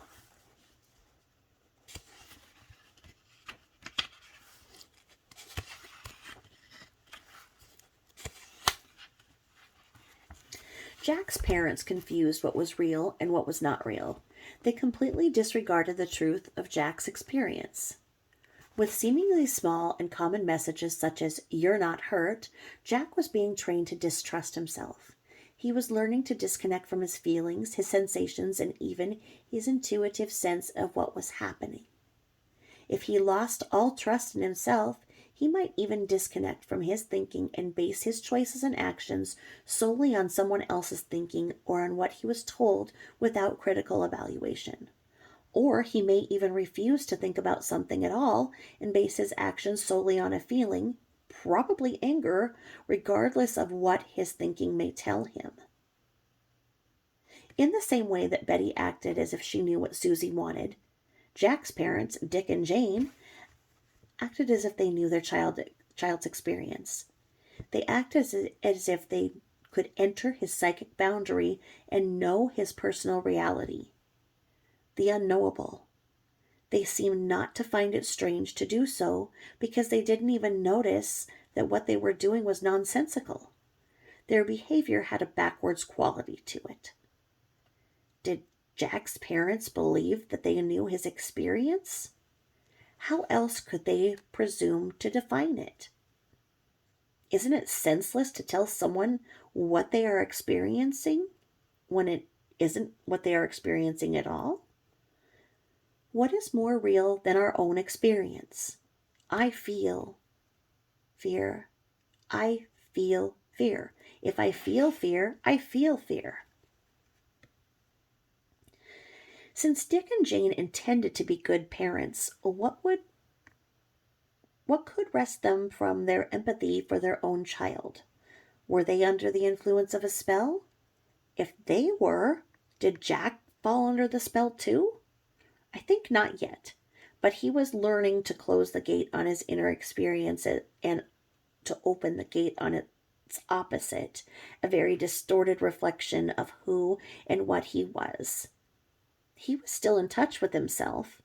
However, and if not too severely traumatized, he might remain aware of his own inner experience, though be somewhat confused and unsure of himself and his choices. As children mature, they learn to sort out their experiences, to name them, to think about them, to attribute meaning to them. But if they become disconnected from themselves, they lose this valuable knowledge. Just as we can only see ourselves clearly in an undistorted mirror, so too can we best see our own inner reality when it is reflected back to us without distortion. Children who are nurtured, supported, and clearly mirrored by their caretakers can see themselves clearly. A distortion occurs whenever one person defines another person. For instance, if I said, "I'm hungry," and someone reflected that information back to me in a backwards way by saying, "You aren't hungry. It wasn't that long ago that you ate," they would be presenting a distortion to me.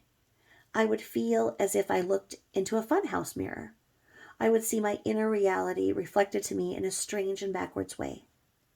Being defined backwards often has extraordinary ramifications.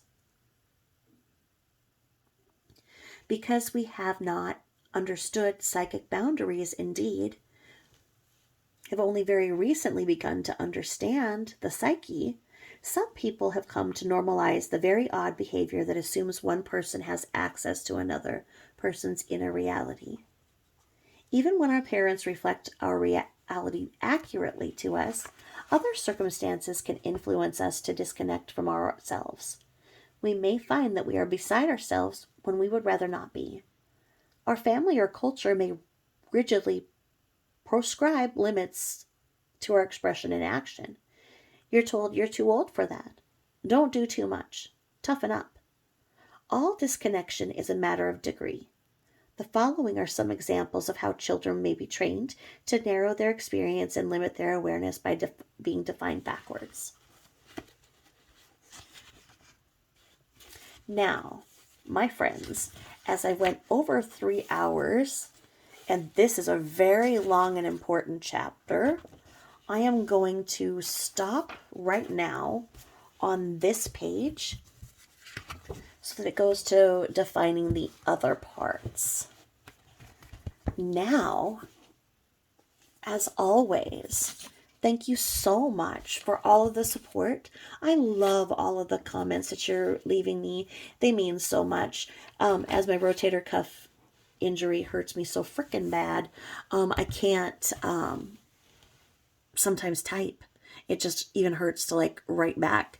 So I do everything by my phone. And my husband has been telling me that I need to get a computer so I can act like a normal human, and not do every single thing by my phone that I do in my life.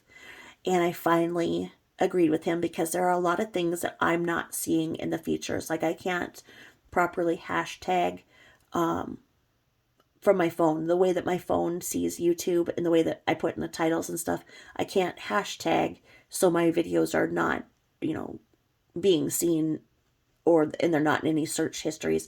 It's dependent upon you lovely people to spread the word if you like me and if you think that 80% of what I'm saying is true and 20% of it is not true. And your support alone is amazing, and I thank you so much. I can't believe that I'm where I'm at. I'm over 600 in 2 months, and I'm so humbled by all of your kindness and willingness to have these elevated conversations. And as you see in the comments, you guys are interacting with each other and having little sub conversations, and I absolutely love that. And I reached out to Objection Overruled the other day because she seems to be really good and on top of um, things. And she answered for me when I couldn't the other day. And so if Objection Overruled answers things, it's because I've reached out to her when I can and said, hey, can you hop in here and whatnot. And she does a really good job, and she's gonna be my mod when I go live. We've decided that, and so as you guys can see, I have very few trolls. I mean, I am astounded at how many amazing and wonderful people that I have here. We're forming a community that is just great. We don't have a community that has, the people doing their same old commands of stop bashing the dead people. Um, Muscusi, do you have a different command? Can I turn you around and push a different button? Because no one's bashing dead people, and that there's nothing more stupid than somebody just saying that. They're not paying attention to what is important. And it's sad that other creators have had to basically bow down to people who make that one command because they'll go for your job. They'll go for everything. I'm not working. My family knows I'm crazy. So what are they going to say? What are they, what are they going to go for? You're going to go and find me and tell my family I'm crazy. Okay, well, go ahead. They'll be like, yeah, you're fucking certifiably crazy. We know. We absolutely know. And the messes she makes in the bathrooms, good God. Not even sailors make those, good God. I mean, honestly, honestly. So anyway, thanks again for all of the love and support. If I don't get back to you in the comments, know that I read them and know that I will get back to you when I can, and know that when they pop up and I see them and I'm in the middle of something or in the middle of 10 things and I see them, they give me such great joy. And be good to each other. Get your preventative exams. And ladies, get your frickin' mammogram, okay? I've been getting my mammograms for, I think, the last 10 years because I have fibrocystic breasts. So that I have the kind where there's lumps, but they're scary. But they are not cancerous. But anytime they could become cancerous, right? So I've had mammograms, and as my boobs are bigger than me as the whole entire person, the mammograms are not fun. They mash my entire tit into a big, huge, gigantic pizza dough, and then they do it tighter, and it kind of lifts me off the ground and twists me and stuff. But you know what? It's over in a matter of seconds when it's to that point where it feels like your tit's going to be ripped off of you.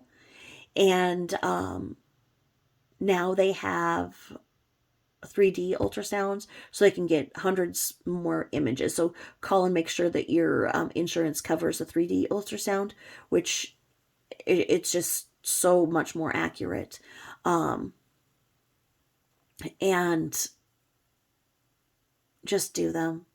Just get that done. If you're a man and you see blood in your stool, if you're a woman and you see blood in your stool, if you have any history of colorectal cancer and whatnot, and you're only in your 30s and whatnot, you think nothing can happen, or you ate a tomato or something, just go to the doctor, have everything, start getting your prostate examined, do your pap smears. Something looks weird on your skin, get it checked out. Cancer is a fucking monster, and it plays by no rules. And they take people who are just way too young. And on that note, my friends, enjoy this fall. Enjoy those leaves. Take pictures. Enjoy them. Do the thing like I used to do as a kid, and I'd get them and then put them in the wax paper and iron them. I don't know if they even sell wax paper anymore. But I remember I did that in the 80s. That was very fun. But take your kids out and let them play in the leaves. Let those leaves rustle around and enjoy every smell and look of this fall, because life is short, my friends. And on that note, I will close. Thank you all for your time, support, and love. Thank you. Bye-bye.